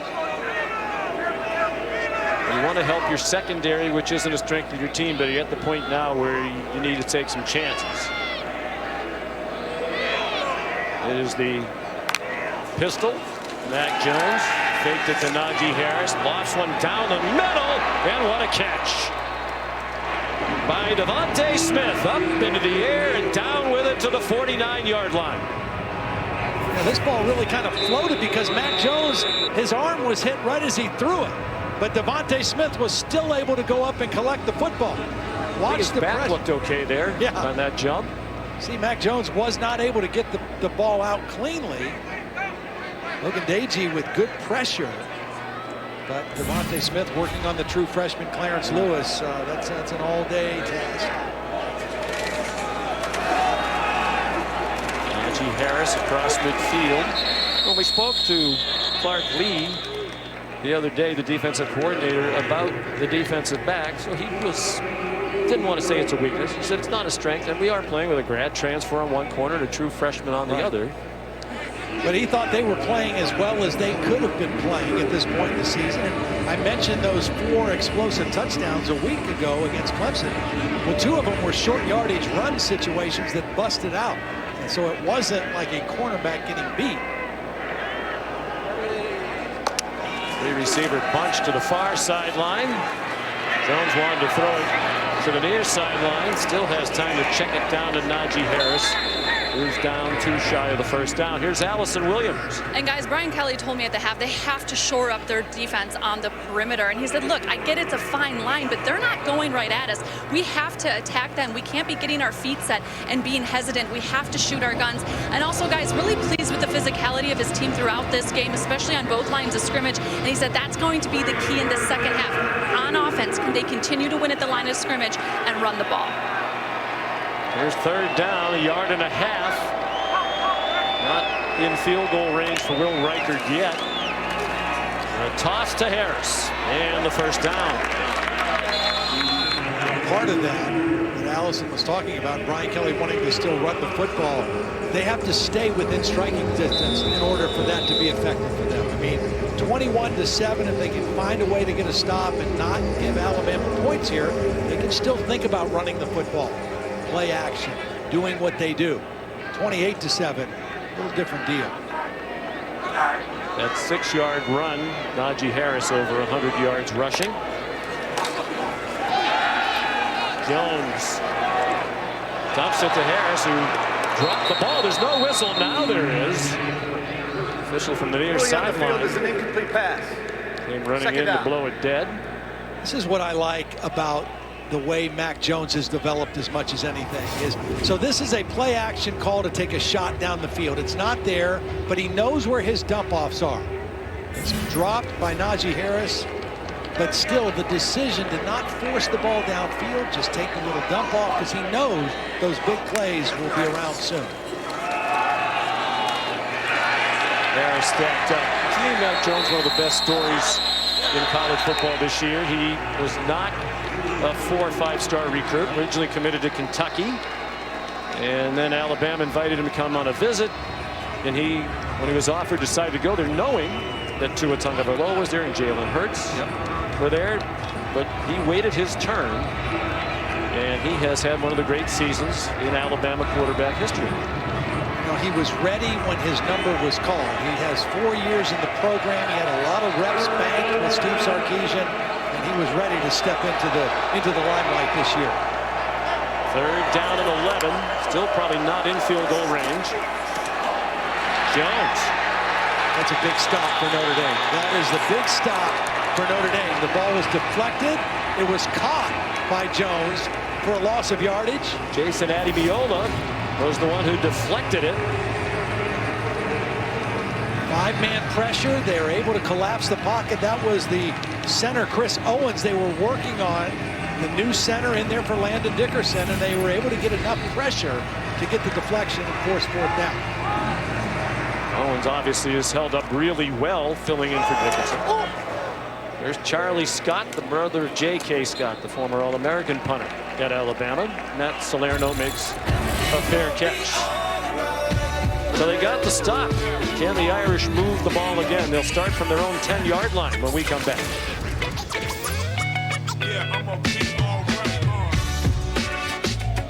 Wow, I wish I could get a deal on a smartphone.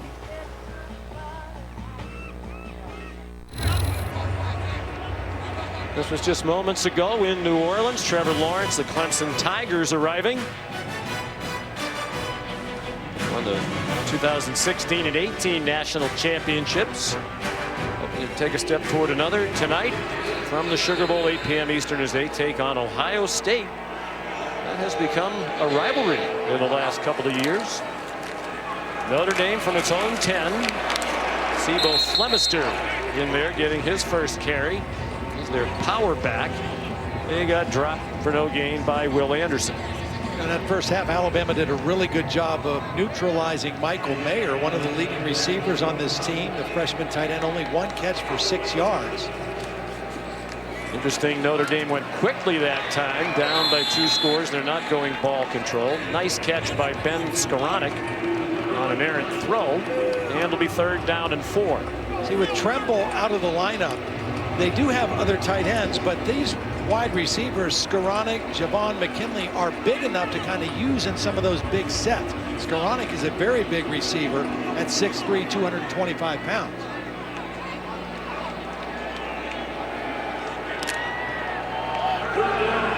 Early in the 3rd quarter, but this feels big. 3rd down and 4.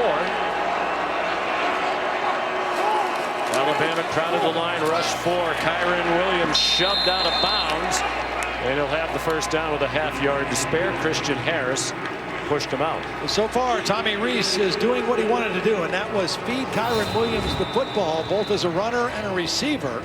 They pre-released him on that one. Christian Harris was in coverage. He was able to get the ball across for the 1st down. Very valuable guy. You know, they thought before he won the #1 running back spot that he might be their best slot receiver. They have a lot of faith in him catching the football. Ian Book, the play-action pass, and did well. They had him surrounded. He managed to make it a 3-yard gain.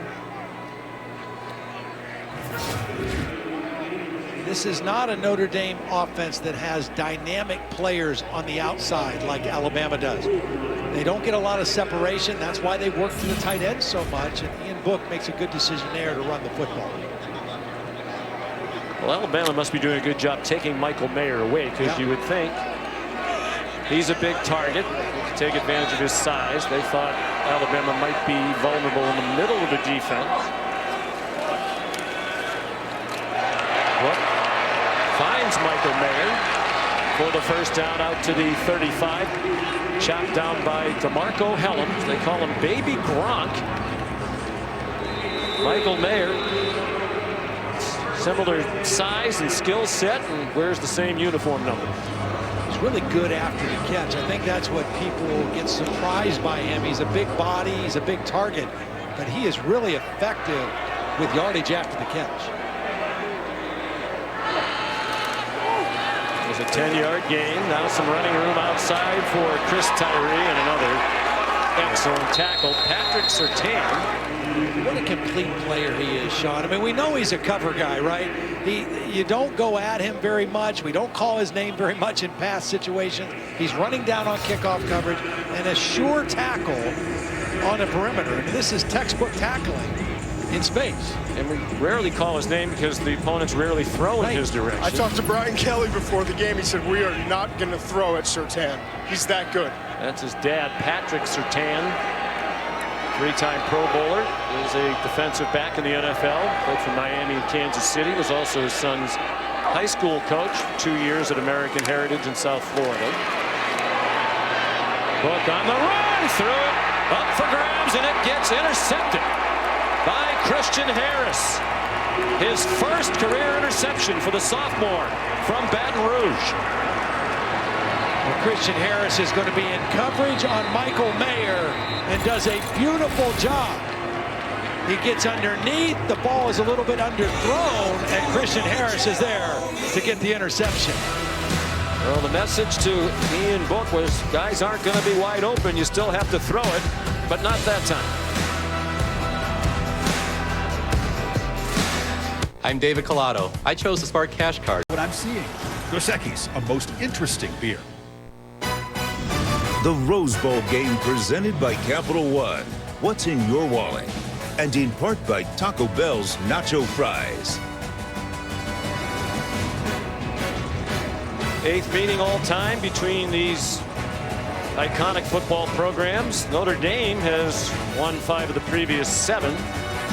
Most recent 2012 championship game played in January of 2013, dominated by Alabama. They haven't dominated today. It's never really felt like they're being seriously threatened either. Midway through the 3rd quarter, they have the ball back after the first turnover of the game. Mac Jones, quick strike to John Mechie. John Mechie down the sideline. And Devontae Smith's sidekick takes them all the way to the 22-yard line. They come out attacking after the takeaway. Well, they put Billingsley in motion. That spreads some things out a little bit. Then Mechie with the catch. Look at Devontae. Say, come on, follow me. Doing a little bit of everything. That's the second time we've seen him blocking on the perimeter, working on McLeod, the corner. Nick Saban said there is nobody that impacts our football team more than Devontae Smith. And the way he practices, plays, works. We could have figured that out. Yeah. 40-yard play to Mechie, 30 after the catch. Flag thrown, a couple flags thrown, rare flags. Incomplete pass for Najee Harris with Maris Leofau in coverage. This will be the first penalty assessed against either team today. John O'Neill out of the Big Ten and his crew have done a great job. Holding. Offense number 79. 10 yards from the previous spot. Repeat first down. Chris Owens, fifth-year senior from a couple of miles away.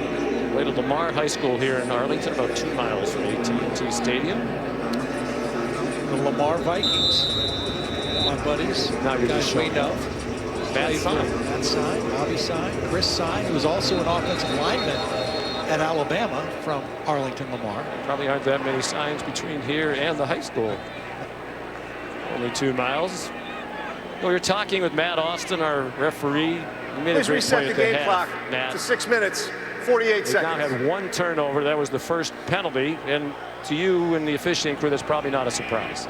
No, it's really not. These games are just a joy to officiate because both teams are so well coached. They don't do silly things. They don't false start. They don't jump off sides. And they don't mess around after the ball's dead. They don't hit each other and get up swinging and pushing each other. It's just a joy to officiate when teams play like this. First and 20 now, back at the 32. Play action pass. Jones just flipped it to Najee Harris, trying to stiff arm Drew White. And Harris out of bounds.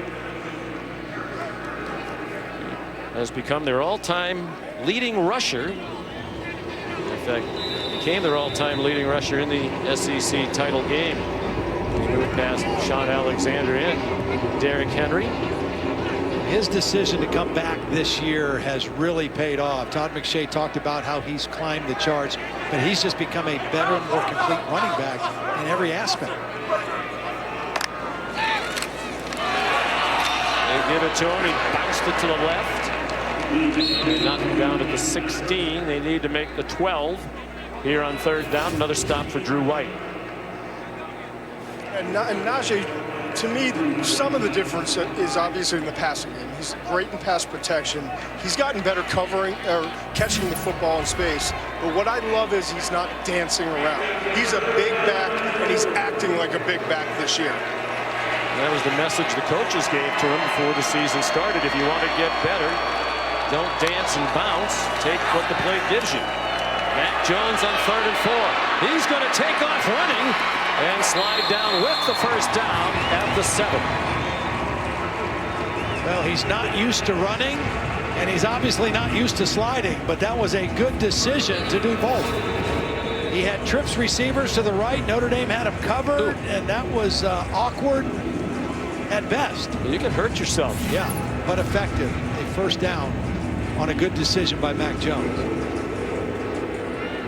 19 of 22 throwing the football. He doesn't force things. He doesn't put the ball in harm's way. Design roll to the right on 1st and goal, and he throws to the pylon, and it is caught for another touchdown by Devontae Smith. This is just beautiful timing and accuracy. You throw this football to the front pylon. Devontae Smith is going to push the route into the end zone, and he's expecting the football right at the front pylon. Both feet in, only needs one. But the timing and the accuracy on the move by Mac Jones, spectacular. His 4th touchdown pass, the 3rd caught by Devontae Smith. A view from the AT&T 5G pylon cam. It's Devontae's 7th game this year with 100 plus receiving yards and at least 2 touchdown receptions. The player's done that in FBS football since 2000's Michael Crabtree at Texas Tech back in 2007.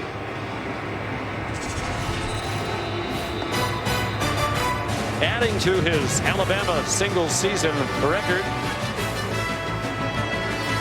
he has now tied the SEC mark set last year by Jamar Chase.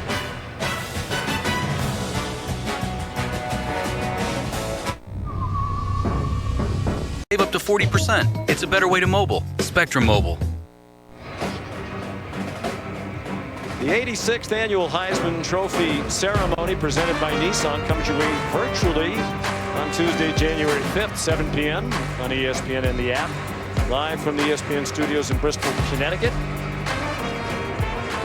Here in the home of the Dallas Cowboys, Roger Staubach, of course, the Heisman Trophy winner. The 4 finalists are Mac Jones, Devontae Smith, Trevor Lawrence, Clemson, Florida's Kyle Trask. And here's a fair catch by Chris Tyree off the Will Reichert kickoff. Well, Devontae Smith having another outstanding game, and the impact and effect he has on the game. Obviously, when he catches the football, if you don't get him on the ground, he's going to make you pay. But he also opens things up for his teammates. He draws double coverage. Billingsley, this was the 2nd touchdown, wide open to the back of the end zone, all because of the attention paid to Devontae Smith. Then the beautiful throw and catch for the 3rd touchdown. His impact is being felt big time. And his 3 touchdown catches ties the Rose Bowl record. Been done twice previously. I'll give you those details in a moment. First, it's 1st and 10. 5 to go in the 3rd quarter. Then Skoranek out of bounds at the 30-yard line. There are the 4 Heisman Trophy finalists, and of course, Najee Harris finished 5th. Yeah. Last time one school had 3 of the top 5 in the voting was Army back in the mid-40s. But who do you like? Who do you think is going to win? I think Devontae's going to win. You know, I think if Trevor Lawrence hadn't missed 2 games, I think it would have been hard for him not to win it. But I think Devontae's going to win. Book on the run. Throws it away. There's a late hit flag. This is going to be a 15-yard penalty on Alabama after the play. Ian Book just throwing the ball away. Good coverage down the field. I blame Matt Austin. Just as he said, they don't hit anybody Personal after foul. the play. Roughing the passer. Defense number 47. 15 yards from the previous spot. Automatic 1st down. I think it was the throw down at the end. It wasn't so much the hit as the fact that he pushed him down with a little force at the end of the play. Byron Young, sophomore, Laurel, Mississippi. That's a big penalty for Notre Dame because they, you know, again, they are hanging on by a thread right now. Their offense needs to possess the football, put some more points on the board, and bring this back to a 2-score game if they can. 2nd penalty against Alabama for a total of 25 yards. Kyron Williams, the running back. Avery Davis has not done anything either. He's a guy in the slot that has to make some plays. The 4-man rush, but they get to Book, who can't unload it. With Christian Barmore draped all over him, a big loss back to the 30-yard line. Well, Barmore with just a bull rush in between the right guard and the center.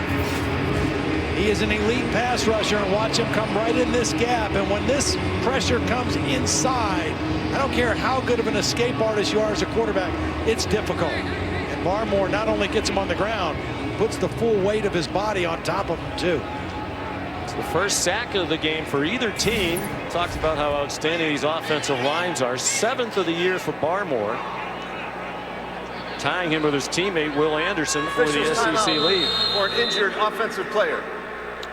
And it's Ian Book. Full media timeout. Who has taken almost all of the snaps at quarterback this season for Notre Dame.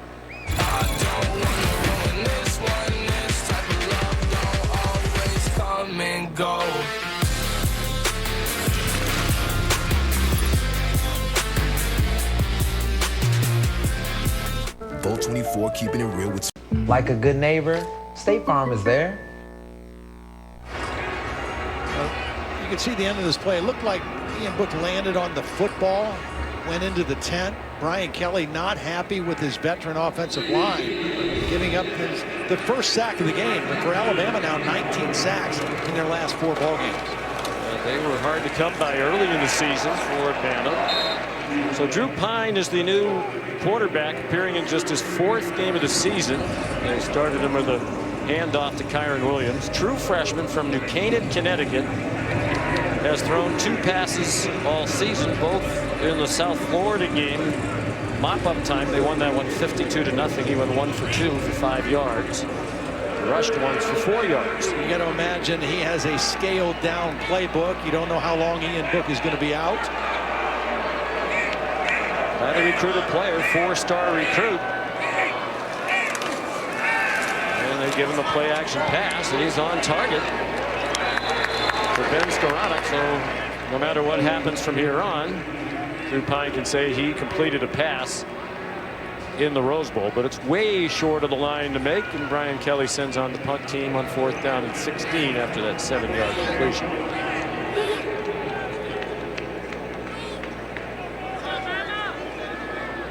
And Devontae Smith back deep. Jay Bramlett to punt. So he's from Tuscaloosa, Alabama. Dad Mike played high school football with Clemson's coach Dabo Sweeney. This one is returnable for Devontae Smith. And he got tripped up at the 30. Well, he might have been off to the races. 21-yard return. As we mentioned, last year,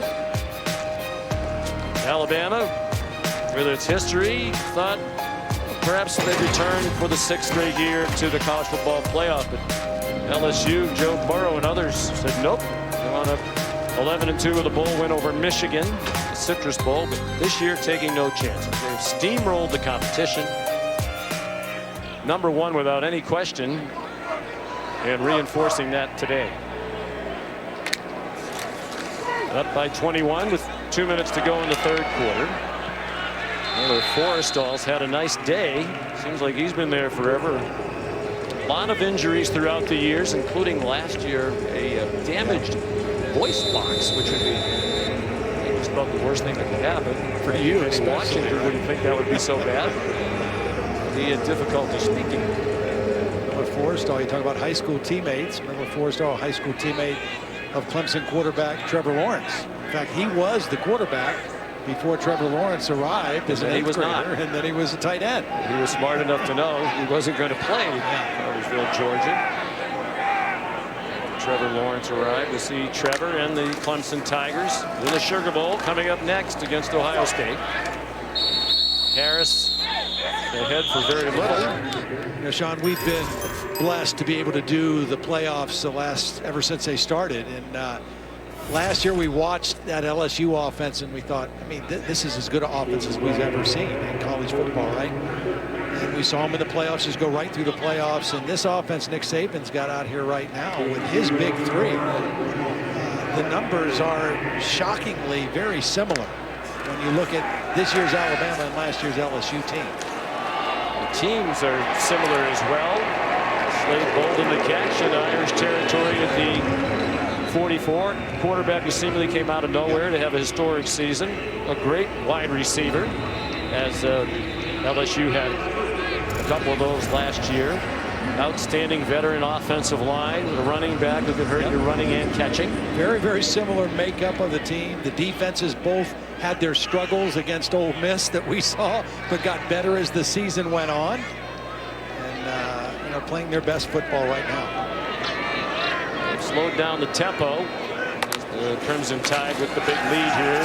Here's an all-out blitz, and Jones smartly just fired it at the feet of Harris. And smartly is not a surprise either. Mac Jones graduated from Alabama with an undergraduate degree in 2.5 years and a perfect 4.0 GPA in business communications, and last month he received his master's degree in sports hospitality. Impressive kid. And Very goal-oriented, very driven, very focused, very serious-minded guy. Very competitive. Grew up in Jacksonville. A big fan of Tim Tebow. Idolized Tim. Had a chance to meet him as a young boy. Harris stopped by Drew White, and that'll take us to the fourth quarter. Alabama, after just 1 year out of the college football playoff, has returned with authority,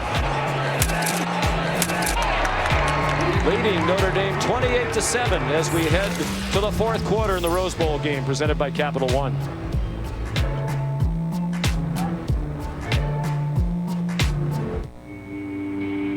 All it means at the Masters. Teams are on the field and warming up at the Sugar Bowl in New Orleans. Site of today's second college football playoff semifinal. Travis Etienne and Clemson getting ready for Ohio State. All-time leading rusher in ACC history. Travis Etienne. 3rd down and 8 for Alabama as we go to the fourth quarter here at the Rose Bowl game. Tide leading by 21, and Najee Harris picks up the first down inside the 30. Taken down by Kyle Hamilton. Again, that is as Landon Dickerson watches his offensive line mates. That's the problem for Notre Dame. That time they said, we're going to play coverage, 3rd and 8. They had 2 safeties deep. They were going to be able to bring safety help over the top of Devontae Smith. Steve Sarkisian calls a run. The numbers favor the run for Alabama with that outstanding offensive line, even without Landon Dickerson. And they pick up a 3rd and 8, running a basic run play. Notre Dame showing blitz. Takes it to Harris and tried to throw the quick slant to Devontae Smith, and it was batted out of the air. Shane Simon, the linebacker, junior from West Orange, New Jersey. Mac Jones has had good success on these RPOs. That time Simon kind of stayed right in the throwing lane with eyes on the quarterback. That's why he was able to get that right hand up and get the deflection. And good thing for Notre Dame he did. You could see how far behind Devontae Smith, Nick McLeod was. That might have been touchdown number 4 for Smith. This is an area of the field where Devontae likes to run double moves also. Brian Robinson, senior, also just graduated last month. Very capable backup to Najee Harris.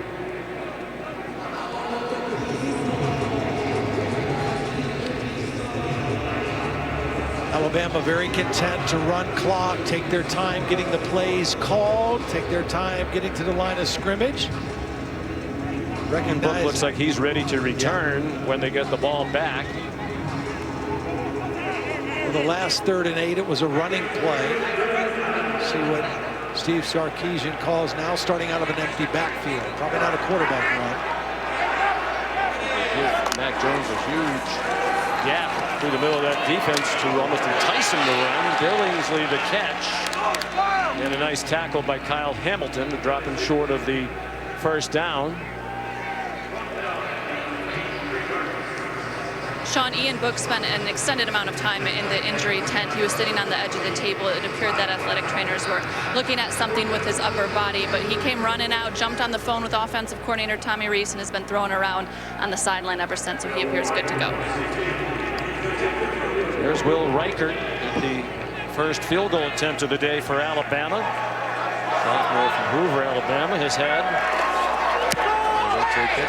a perfect season. And that hasn't always been the case for Alabama under Nick Saban. They've been great in so many aspects of the game, but kicking and kicking field goals has not always been the case.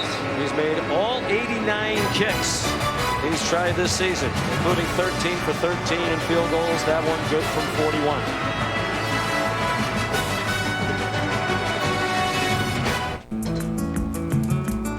Ingredients, better pizza, Papa John's.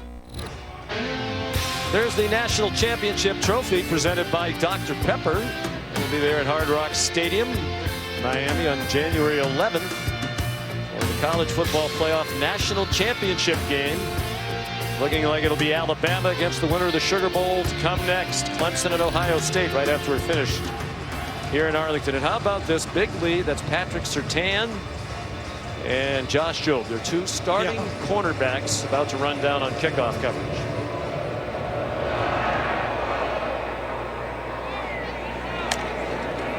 Chris Tyree makes a fair catch on the Will Reichert kickoff.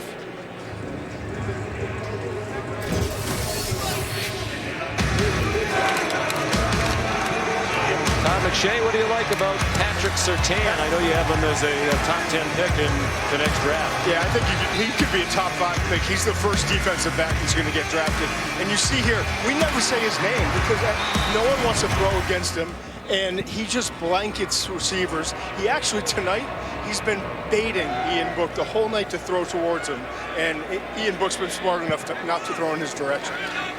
Probably be the winner of the Thorpe Award as the best defensive back in the country. High throw. Javon McKinley managed to take it in with Josh Jobe in coverage. Penalty flag thrown in the middle of the field.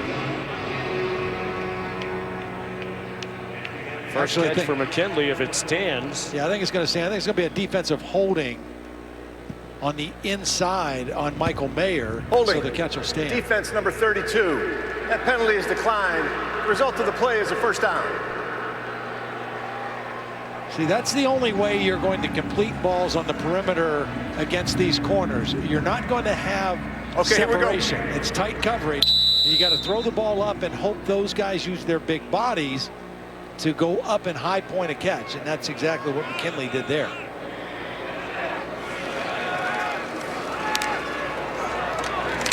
Look on target to Skowronek. Catch by McKinley is first for 18 yards. He's one of those guys for Notre Dame, Todd. Either he has a 100-yard game, he had 4 of them this year, or you don't even notice him. I mean, he had 700 yards receiving total, and 4 of those were in 100-yard games.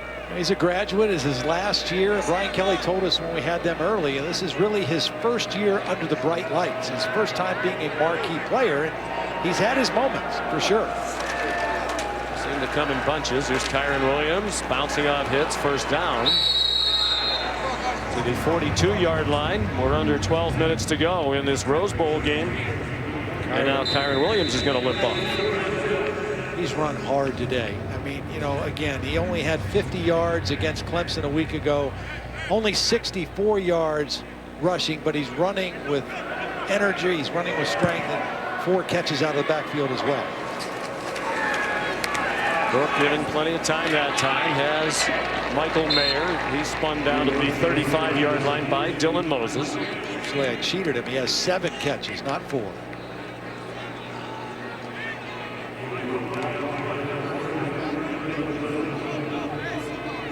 Second down and 3. And Alabama's done a really good job of neutralizing Avery Davis, the slot receiver. He's had some big plays for them. Especially in that win against Clemson. Swing pass to Chris Tyree for a first down. Just 1 target today for Avery Davis. That was the biggest win of Ian Book's tenure as starting quarterback. I think of the Brian Kelly era, certainly one of them. The regular season win against Clemson in a classic double overtime game in South Bend. They had to go 91 yards at the end of regulation to tie it. Davis had 2 huge catches. But not a factor today. Targeted once, not a completion. Unblocked blitzer. Jordan Badlin get there, and Book got it off to Michael Mayer. And Notre Dame is on the move with 10.5 to go in the 4th, down 24. Really nice job by Ian Book, just retreating enough to get rid of the football. And Michael Mayer beats Dylan Moses in coverage. And that's a nice completion for a first down. Quarterback knew the blitz was coming, just retreated enough to give himself a chance to make the throw. 18-yard gain. Book's 18 of 22 for 160. And an interception. 5-man rush. They flushed Book. He has a wide open Michael Mayer in the end zone, but there is a flag down. It's a Notre Dame touchdown if it stands. This is going to be a penalty against Notre Dame. I think an illegal shift or an illegal motion is going to wipe this one out. Illegal shift. Offense numbers 85 and 25. 5-yard penalty, still first down. 1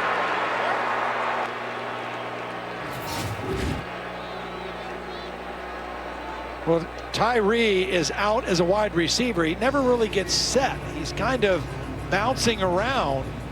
85 is Takis, the tight end, inside. And they just didn't get set in a legal position. First assessed penalty against the Irish today. 1 penalty for 5 yards, only 1 turnover. Played very clean football, but they're down by 24 and running out of time. They bring pressure again. Book the short throw to Michael Mayer, who didn't even want to play football in high school. He wanted to be a basketball player. His dad, Andy, actually called the freshman football coach at Covington Catholic, Coach Edgerton, said, could you encourage Michael to play football? So he played reluctantly. They wound up, when he made it to the varsity the next year, going 44-1. He was a dominant two-way player. Very intense football player. Coach has described him as ultra serious. Baby Grunt becoming a factor here late. Book could not get away. Byron Young swung him down. Really good play by Byron Young, because he was coming on an inside stunt, but he had eyes on the quarterback. He wasn't going to get there for a sack, but he was able to shed the block and make the tackle for a very short yardage gain by Ian Book.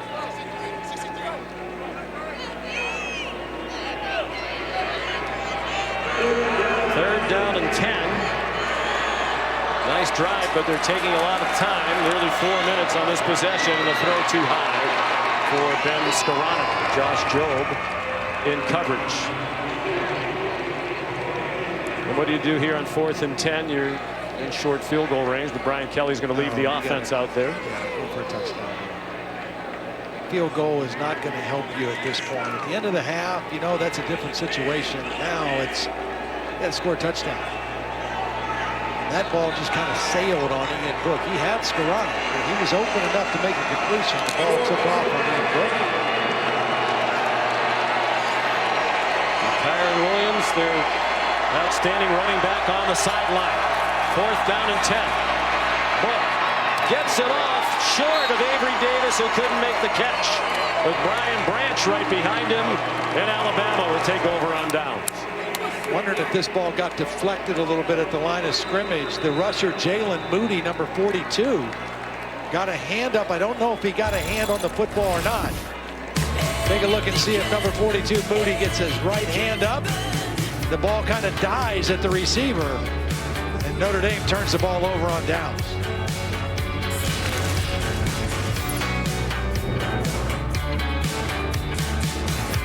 Oh man, can't wait to tell her. That's banking reimagined. What's in your wallet? The Rose Bowl game presented by Capital One.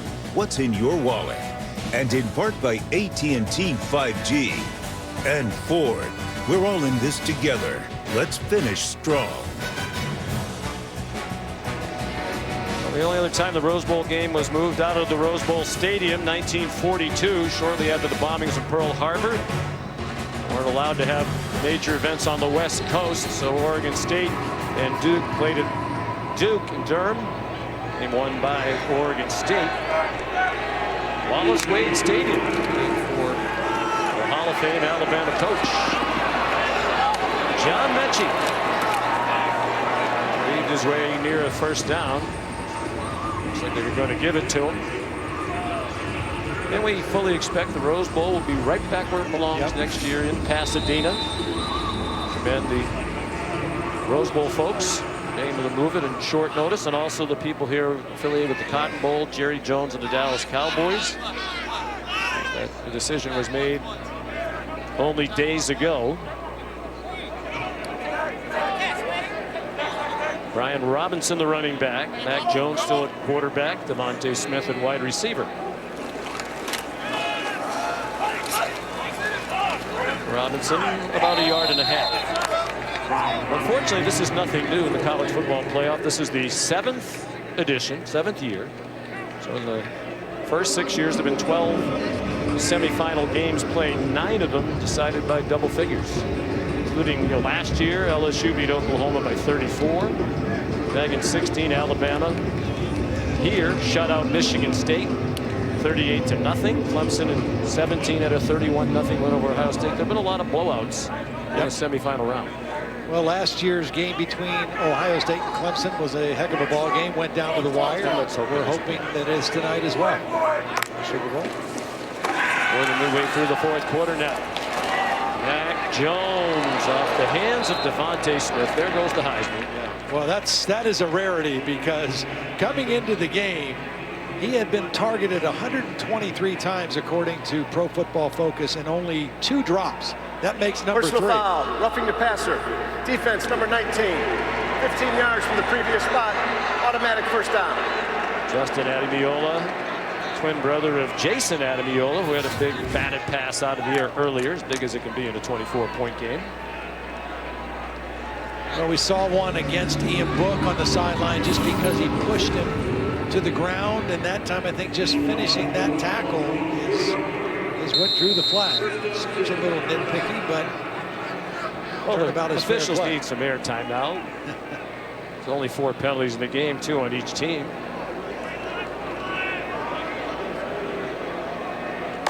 Maybe the left side of the line was moving. They still have the starters in there as well. You know, we talk so much, and rightfully so, Ball about start. the big 3. Offense number 70. 5-yard penalty. Still first down. You know, all 3 finish in the top 5 voting for the Heisman Trophy. Incredible individual seasons, but it all starts with this group up front. And both these offensive lines, 2 of the 3 offensive lines up for the Joe Moore Award to the best unit. Texas A&M, the other group. But this group playing tonight without their leader and heart and soul Landon Dickerson. Another impressive performance by this Alabama front line. Entering the year, Ekiyor was the only new starter. Toss to Brian Robinson.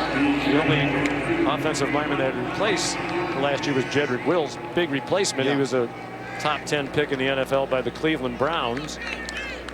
Well, they moved Evan Neal, who was a right guard, out to right tackle, and that's why Ekiyor slipped into right guard. Deontay Brown, the left guard, and it is an impressive group. A bunch of guys that are going to be playing on Sunday. Including Alex Leatherwood, enormous left tackle, 6'6", 312. He thought about going to the NFL at the end of last year, came back to win a championship. First team All-American. He shared the best offensive lineman, the Jacobs blocking trophy in the SEC with his center, Landon Dickerson. Xavier Williams the catch. Really didn't go out of bounds. Maximized his airtime, spinning like a top. And Leatherwood, I don't know where he would have been drafted last year, but I would imagine we'll ask Todd McShay in a moment about his prospects. He's out of Pensacola, Florida. His high school coach was Charlie Ward. Charlie Ward. Nick Saban was frustrated with me because he thought I had him too high. And he wanted him to come back. And you know what? He was right, as usual. But where do you have him now, Alex Leatherwood? I have him as a 3rd-round pick. And he got from the advisory committee a go back to school. If it's not the 1st or 2nd round, it's go back to school. That was last year. Here comes a blitz at Mac Jones. But where did you have him last year? Had him in the 2nd. Oh, too high, apparently. Too high, yep. I had to go back and study the tape. And there's a late flag here. I think it's going to be intentional grounding. Yep. Offense number 10. Lost it down at the spot of the foul. 4th down. Yeah, Mac Jones had not left the tackle box. Made a good decision to get rid of the football, but threw the ball out of bounds from the tackle box, and that's what drew the flag. There's Charlie Scott to punt. That's Salerno back deep. Scott a transfer from the Air Force Academy. He was their primary punter for the last 3 years. Got approval from the military to defer his service for 1 year, so it'll be a grad transfer. And here come flags for the shove at the end of that play. Fair catch made by Matt Salerno. Devontae Smith was there. And Nick Saban is gesturing that he thinks Smith got shoved into Salerno. He did a little bit. I don't think it needed a flag, period. There's the shove by Griffith, the safety, and then another one by Tyree. There is no foul for a personal foul. That's the good. contact was a result of the block. It's good. Timeout. Good officiating. With 5:32 to go, Alabama heading to Miami for the title game.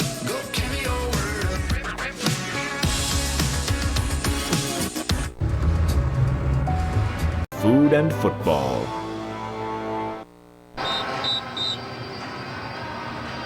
Aerial coverage provided by Goodyear to reach the end zone. All you need is drive. Goodyear, more driven. Chilly night outside. It's in the 30s here in Dallas. Notre Dame back on offense. Down by 24 with 5:32 to go. Ian Book in his last game as Notre Dame quarterback. If they don't rally dramatically, Chris Tyree pulled down by Jalen Moody, backup linebacker. His 15th tackle of the year. Again, remember this Notre Dame offense now playing without the services of one of their best tight ends. Tommy Tremble has been out most of the game, and then Kyron Williams has not come back either. Book rifled one across the middle. That's a first down. Lawrence Keys the catch. His first of the game, just the 6th by a Notre Dame wide receiver, just his 5th of the year. He had concussion issues earlier in the season. Chris Allen blasted Book. He really got into him. You show the courage right there of Ian Book to stay in there and deliver the football on target. Tyree, a gain of 3 to the 46, and we're ticking down to 4.5 minutes to go. It's been quite a career at Notre Dame for Ian Book. Wasn't a top recruit, 3-star recruit out of the Sacramento, California area. Originally headed to Washington State. Boise State had showed some interest. Mike Sanford was an assistant there. They kept in touch when Sanford went to Notre Dame. They brought Ian in for a visit, and he committed right away. He's under pressure and dropped from behind by DeMarco Helms. DeMarco Helms had a full head of steam. He was coming on a safety blitz, and he never slowed down. Ian Book feels the pressure coming, but Helms has got a full head of steam, and he's able to chase down Book from behind and get him on the ground. Primarily a special teams player, but he has really become a factor on their defense as well. 3rd down and 8. 3 sacks for Alabama.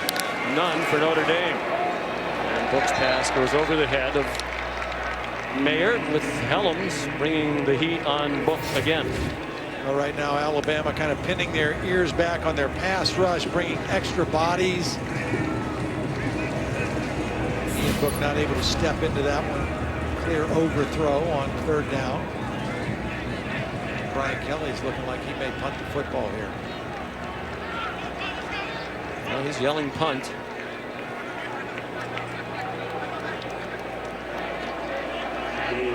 Here's Bramlett. She's from Tuscaloosa. His dad played high school football at Pelham in Alabama with Dabo Sweeney. Dabo's played against Notre Dame. He didn't know that was his old buddy Mike Bramlett's son. Mike Bramlett reached out to Dabo before the ACC title game. So would you take a picture with my son on the field? Who's your son? He's the Notre Dame punter. You've already played him once this year. They took a nice picture. 3.5 to go in Arlington.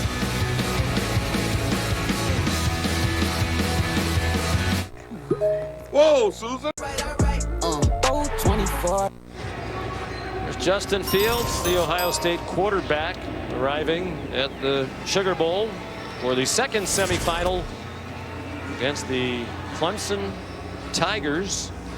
Heartbreaking loss a year ago. They had a lead.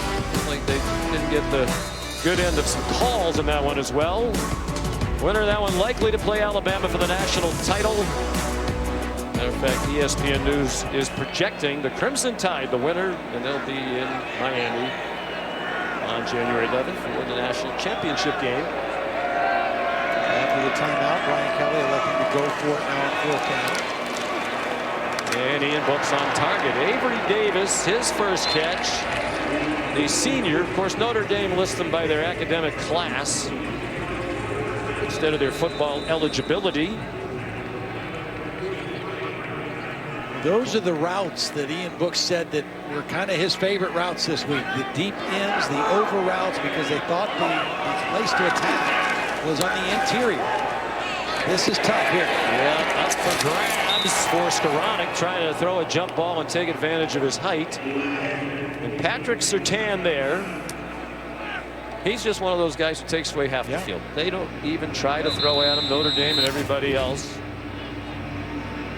He's in perfect position again, and if he comes down in bounds, it's an interception. It's a bigger receiver. It doesn't matter. After Patrick the play was Surtain over, has the strength. unsportsmanlike conduct. Head coach Alabama, 15-yard penalty from the previous spot. Automatic first down. That is that head coach's first unsportsmanlike conduct foul. Dad can't believe it. It's not out of character for Nick to be a little agitated, even with a big lead. Constantly coaching and teaching.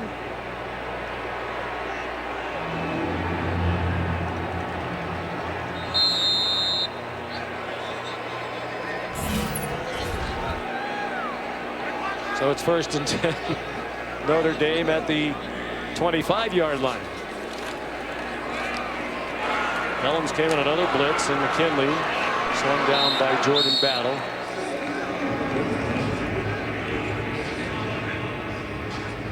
Second down, under 3 minutes to go. We talked to Pete Golding, the defense coordinator, about Patrick Surtain, the younger. He said, he talked about his poise, and nothing phases him. Yeah. And he's so technically sound. I said, well, do you think part of that's growing up around his dad? He said, yeah, that probably helped a lot. Well, Patrick told us his dad started working fundamentals with him at age 5. So, yeah, I think so. Michael Mayer, the catch. Patrick Surtain still talks to his dad every week before the games. Dad gives him a pep talk. They say a pregame prayer, and I think this says a lot about the dad. The prayer every week is the same. Win, lose, or draw, we're here for you. We are your #1 fans, and we love you. Surtain is one of the most technically sound corners I've ever evaluated. Almost 20 years of doing this in terms of press coverage and knowing when to open up and turn. Look on 1st and 10. Throws it away. Well, Nick Saban would like you to say he's a 4th-round pick, Tom, in case you So influence his decision. he can call me and yell at me again. He's a junior, one of the 6 first-team All-Americans on this Alabama team. The other 5 are all on the offense. I have him at number 7 overall in the class, in the first defensive back. And you can see tonight exactly why. Yeah, there's no reason for him to stay. As much as the Bama fans would like him to. He is ready to go. Kyron Williams back in the game. Left for a while. Thankfully not injured seriously enough to prevent his return. He's to the 8-yard line. 2 minutes to go.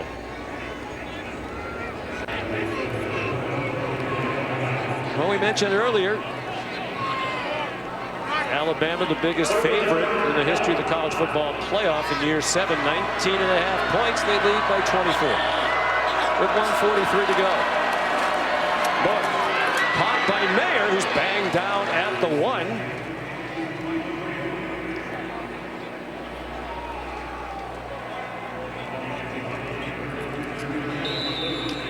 Josh Jobe who delivered the hit. Dylan Moses there as well. 1st and goal, 1.5 minutes to go. Another long drive for the Irish. Ian Book, I think he was juggling the snap a little bit. He didn't get there. Yeah, I think you run this with Kyron Williams again like you did earlier when you were inside the 1-yard line trying to get a push up front.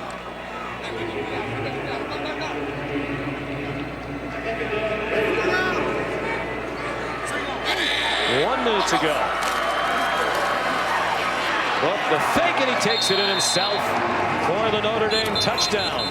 But there is a flag on the play. Offside, defense, number 28. That penalty is declined. The result of the play is a touchdown. Josh Jobe, the defensive back. Ian Book, the rushing touchdown. Well, they fake to Kyron Williams. It holds the Alabama defense. You can see Dylan Moses, number 32, fooled by the fake. And for Ian Book, his 9th rushing touchdown of the season. 17th of his career, tying with Rick Meyer for 3rd most by a Notre Dame quarterback. Sean Kaiser at 18 and Tony Rice the all-time record holder at 23. The extra point good for Jonathan Dorr. So no surprise if you've watched Ian Book play, and we have a lot these last few years, that he would battle all the way to the end. A terrific competitor. We'll see if he gets a shot at the next level. He's voted two-time captain, which means a whole lot to him. I thought he said something really interesting to us on our Zoom call the other day. He says, I want to be the kind of teammate, guy that my teammates can count on, both in football and in life. You know, and I think so. Being a captain and being that respected is very, very important to him. McShay and I are hoping that you strive for that too as we go forward into the new year. Potential onside kick coming. There is one streak. You know, we talked about Notre Dame struggling to defend. That Alabama has scored 35 points or more in 24 straight games. Not only is that the longest active streak in the country, it's the all-time record in FBS football. They have 31 right in the air. Oh, Devontae Smith couldn't come up with the onside kick. And the Irish have it at the 47-yard line. Jeremiah Owusu-Koramoah, perhaps playing in his last game for Notre Dame, the Conference Defensive Player of the Year in the ACC, with the recovery. Well, you think this is the guy you want to try to field it if you're Alabama. Devontae Smith not able to catch it cleanly, and Owusu-Koramoah right there. The ball was touched by the receiving team, then recovered by the kicking team. Notre Dame's ball, 1st and 10. Please adjust the game clock to 56 seconds.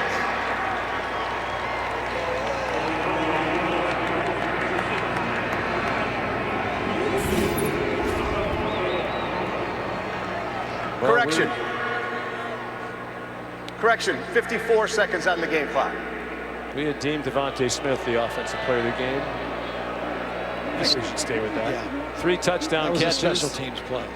Tying the Rose Bowl record. Braylon Edwards had 3 for Michigan against Texas in a great Rose Bowl in 2005. And Deontay Burnett for USC.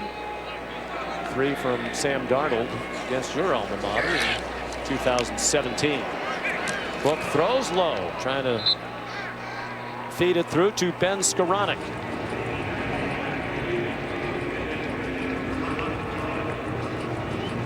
Well, who do you like in the game coming up next? Clemson and Ohio State. You know, it's so hard for me to actually know because I just have not seen Ohio State enough. I mean, obviously, they didn't play as many games and we didn't have them at all. I do think Clemson is playing very well right now. I think they were very in sync against this Notre Dame team in the ACC championship game. I think Trevor Lawrence is at the top of his game right now. I think getting Skowski and Tyler Davis back on defense solidifies their defense. I think Clemson's going to win the football game. But Justin Fields had a nice ball game last year. If his thumb is good, he's good to go. He can make a lot of things happen for that Buckeye offense as well. Said they met last year. It's really becoming a little bit of a contentious rivalry. Josh Jobe breaks up the pass and gets flagged for it. The Bama fans and sideline hate it. Javon McKinley, the intended receiver. Pass interference. Defense number 28. 15-yard penalty from the previous spot. Automatic first down. Well, it looked like there was a lot of contact, but they've been letting them play for most of the game. There's the grab also. I don't know, I think he pulled him with his right hand. Correction, the ball be placed at the spot of the foul. First down.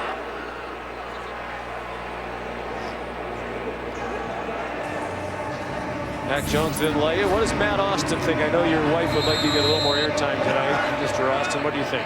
I think that was a good call. He had his inside arm locked and was pulling it down pretty good. Would have forced him to go up for a one-handed catch, though. That was a good call. You made your minimum number of appearances now. So the check will be coming. Ian Book pressured by Jalen Moody and threw it away. There's no foul for intentional grounding. Quarterback was out. Here's the Capital One rewarding performance. Well, it's Mac Jones and the chemistry and connection he has with Devontae Smith. They are on the same page completely. It's been that way all year. It was that way again tonight. They connected for 3 touchdowns. The timing and the trust between these two guys is pretty fun to watch. Final 15 seconds and some movement. It was Liam Eichenberg playing in his last game, and what a career he's had at Notre Dame. False start. Offense number 74. 5-yard penalty. Still second down. There's no opportunity for a 10-second runoff as the game clock was not running at the time. 38th straight start for Eichenberg out of a powerhouse high school program, St. Ignatius in Cleveland. Second-team All-American this year. He'll be on his way to the NFL. Brian Kelly said, we need to get better along the lines. They've done it in recruiting since that loss to Alabama 8 years ago. With 4 offensive linemen drafted in the first round since 2014, most in the country. 357 yards of total offense for Notre Dame. I know that the game has never really been in question, but that's a lot more than they had a week ago against Clemson. Only 262 yards of offense against the Tigers last week in the ACC championship game. Brian Kelly said we're better. They are better, but they're contending with a juggernaut here today. Alabama clearly will be the favorite in the championship game regardless of the opponent. Ian Book, one last rumble down the field. Or perhaps another, as they stop the clock with 1 second left. Time for one more throw to the end zone here for Ian Book. Notre Dame has gotten bigger and stronger and more physical, but they need more speed on the perimeter. Really on both sides of the ball. Timeout, Notre Dame.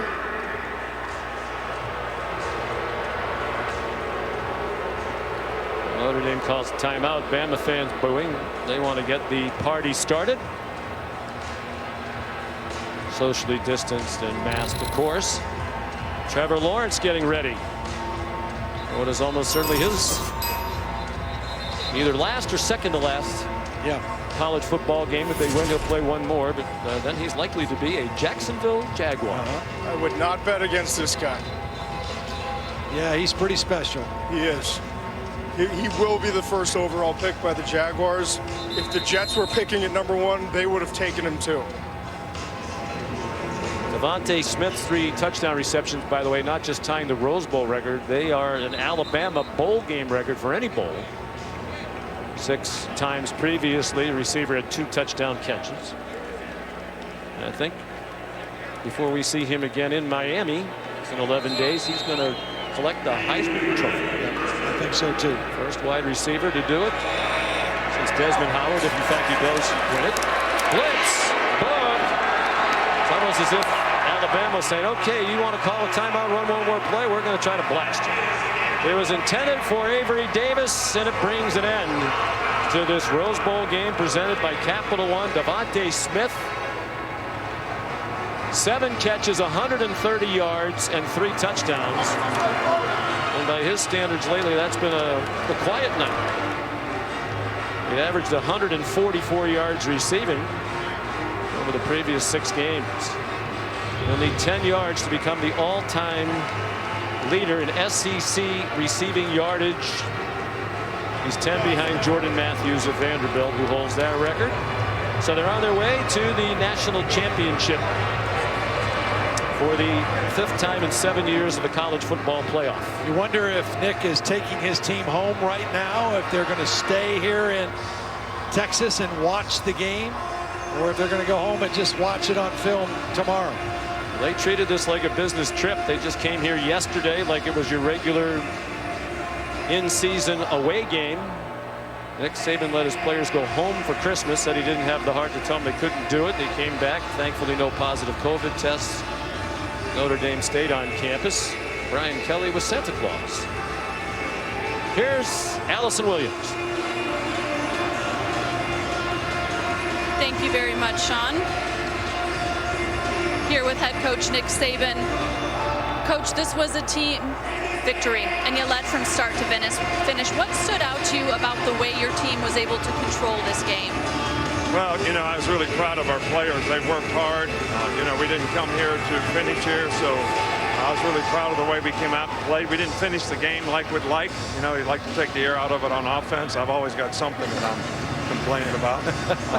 But anyway, it's a great team win. You know, we played well on special teams. The offense did a good job of controlling the tempo of the game, and defensively we got enough stops to be able to get off the field when we needed to. So it was a great team win, and these guys have really earned the opportunity to play in the national championship game. So we'll see what we can do with it. You mentioned your defense, and Notre Dame presented some different challenges for your team. What was the key to holding them to just the 14 points?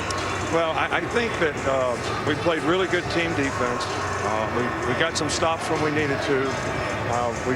We controlled the quarterback about as well as you can do it. He still got out of there a couple times, but we tried to make him run sideways, and we did. We had success when he was able to step up. We didn't have as much success, so you know, there's a lot of things that goes into playing winning football, and a lot of guys have to do their job to do it.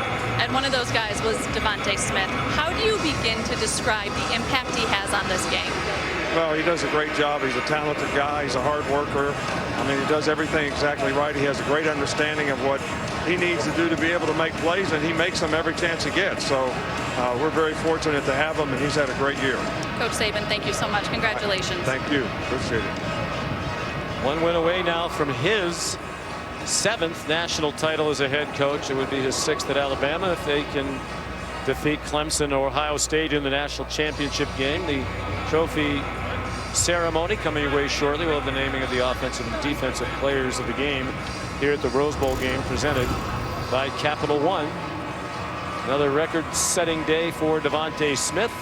Mentioned the 3 touchdowns, now 20 receiving touchdowns, tied with Jamar Chase for most in a season in SEC history. He was tied with 100-yard receiving games within one season.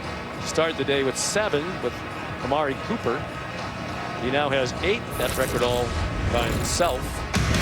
And he was the dominant force, as it was very likely to be before the game even started. Yeah, he's just such a matchup problem, and he just has such great understanding of how to run routes, how to attack coverage, leverage of defenders. And then again, Mac Jones has so much trust in him, and he's going to be where he wants him to be. Mac Jones, 25 of 30, just under 300 yards, 4 touchdowns. The big 3 did it again. Najee Harris, 125 yards rushing.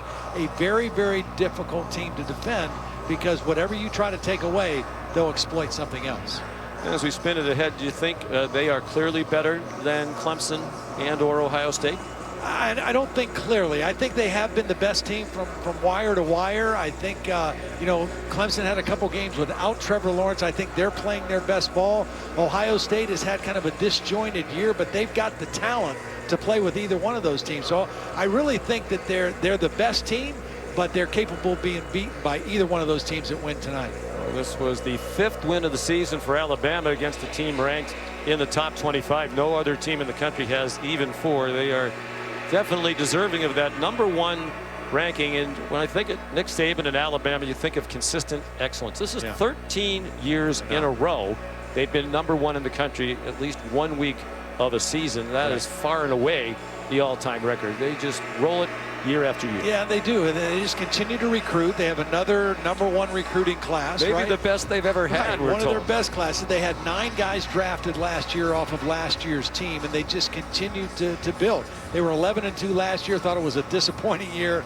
And then the other thing that is worth mentioning, they go undefeated. They win all their games this year, and it was a complete SEC schedule. There was no non-conference games. So they played a very, very difficult schedule and kind of dominated all the way through. Well, Notre Dame better, but still a double-digit loss on the big stage. Alabama advances to the national title game, presented by AT&T on ESPN at 8 o'clock Eastern, Monday, January 11th. Let's go down to the field now for the trophy presentation. Here's Allison Williams. Thank you so much, and welcome to the trophy presentation for this Rose Bowl game, following another memorable matchup in the storied history of this great bowl game. First of all, we want to express our gratitude to Capital One for their support of college football and their sponsorship of the 2021 Rose Bowl game. Now, to present the Rose Bowl Games Leishman Trophy, here's the Executive Director of the College Football Playoff, Mr. Bill Hancock. Thank you. First, I want to thank the Rose Bowl staff, with assists from the Cotton Bowl and AT&T Stadium, for the remarkable way they handled the transition of this year's Rose Bowl game. And thank you and congratulations to both these fine teams for your excellent seasons. You will remember forever that you had the opportunity to participate in this year's Rose Bowl game. And now it's my special honor to present the traditional Leishman Trophy for the 2021 Rose Bowl champions, and we will see you next week in Miami to Coach Nick Saban and the Alabama Crimson Tide.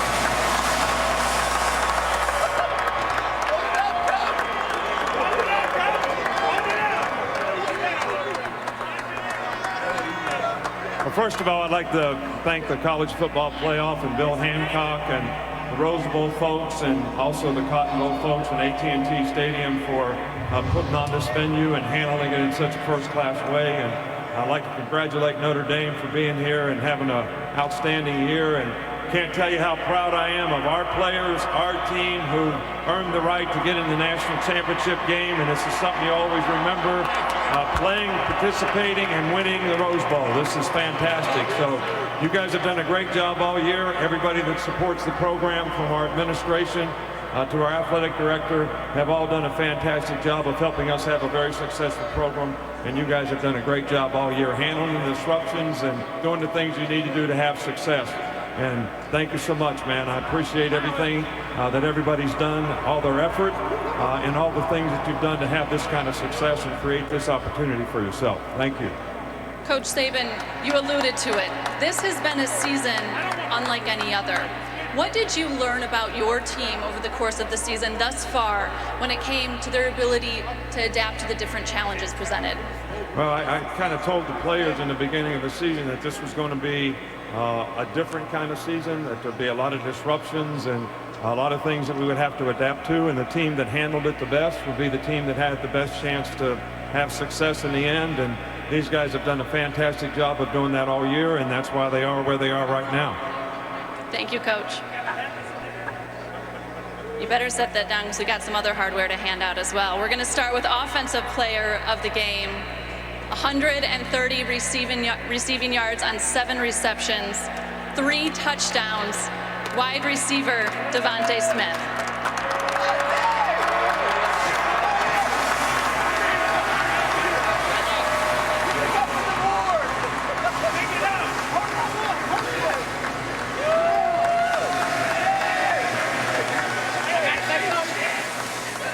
Hold on to that. No, Devontae, come on up. I want to shout out my teammates. I wouldn't be able to do none of this without y'all. With the defense just giving us great looks at practice all throughout the week. The offensive line, my quarterback, I can't do none of this without y'all. I appreciate y'all. Devontae, this team is certainly full of weapons on offense, but we know it begins up front. And when you don't have a guy like Landon Dickerson out there, how did you guys go out there and still never miss a beat? That's just everybody come to practice. Everybody always ready, no matter who it is. When one man go down, it's the next man up, and everybody prepared for moments like this. What is it like for you to play with the type of talent that you have around you and the connection that you have with your quarterback, Mac Jones? It's a blessing just to learn different things from everybody on this team. Just everybody have their own ways of doing things, and you see the way these guys carry themselves, and it just rubs off on you. What's it mean to you to be here standing as the Rose Bowl champs and knowing you're headed to Miami next week to play for the national championship? It means a lot, but we're not done yet. And now for the Defensive Player of the Game, Patrick Surtain.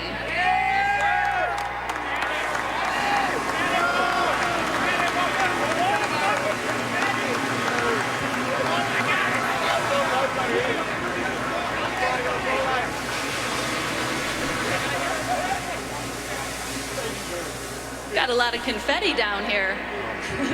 Patrick, what has been the key to your guys' success defensively week in and week out, and how did it culminate today here in the Rose Bowl? Well, we focused on preparing for this game. Last week, we didn't finish like how we wanted to, so we had a chip on our shoulder, and we worked in practice each and every day. Thank you so much, Patrick. Congratulations to all the members of the Alabama Crimson Tide on a terrific performance here in the Capital One Rose Bowl game. Enjoy your trip to Miami. We'll see you in the national championship. Happy New Year, and thank you so much for being with us. Fifth Rose Bowl championship for Alabama, first since 1946. 5-1-1 now all time in this classic. And on their way to try to win their 13th national championship in the bowl era, which dates back to 1936. Najee Harris with the signature play of this game. He and Jones and Smith were terrific. A great team win. 31-14 the final. For Todd Blackledge, Todd McShay, Allison Williams, our tremendous crew, we thank profusely for a wonderful season. Sean McDonough, so long. Back to Reese, Joey, and David Paul. Welcome to the Guaranteed Rate College Football pregame.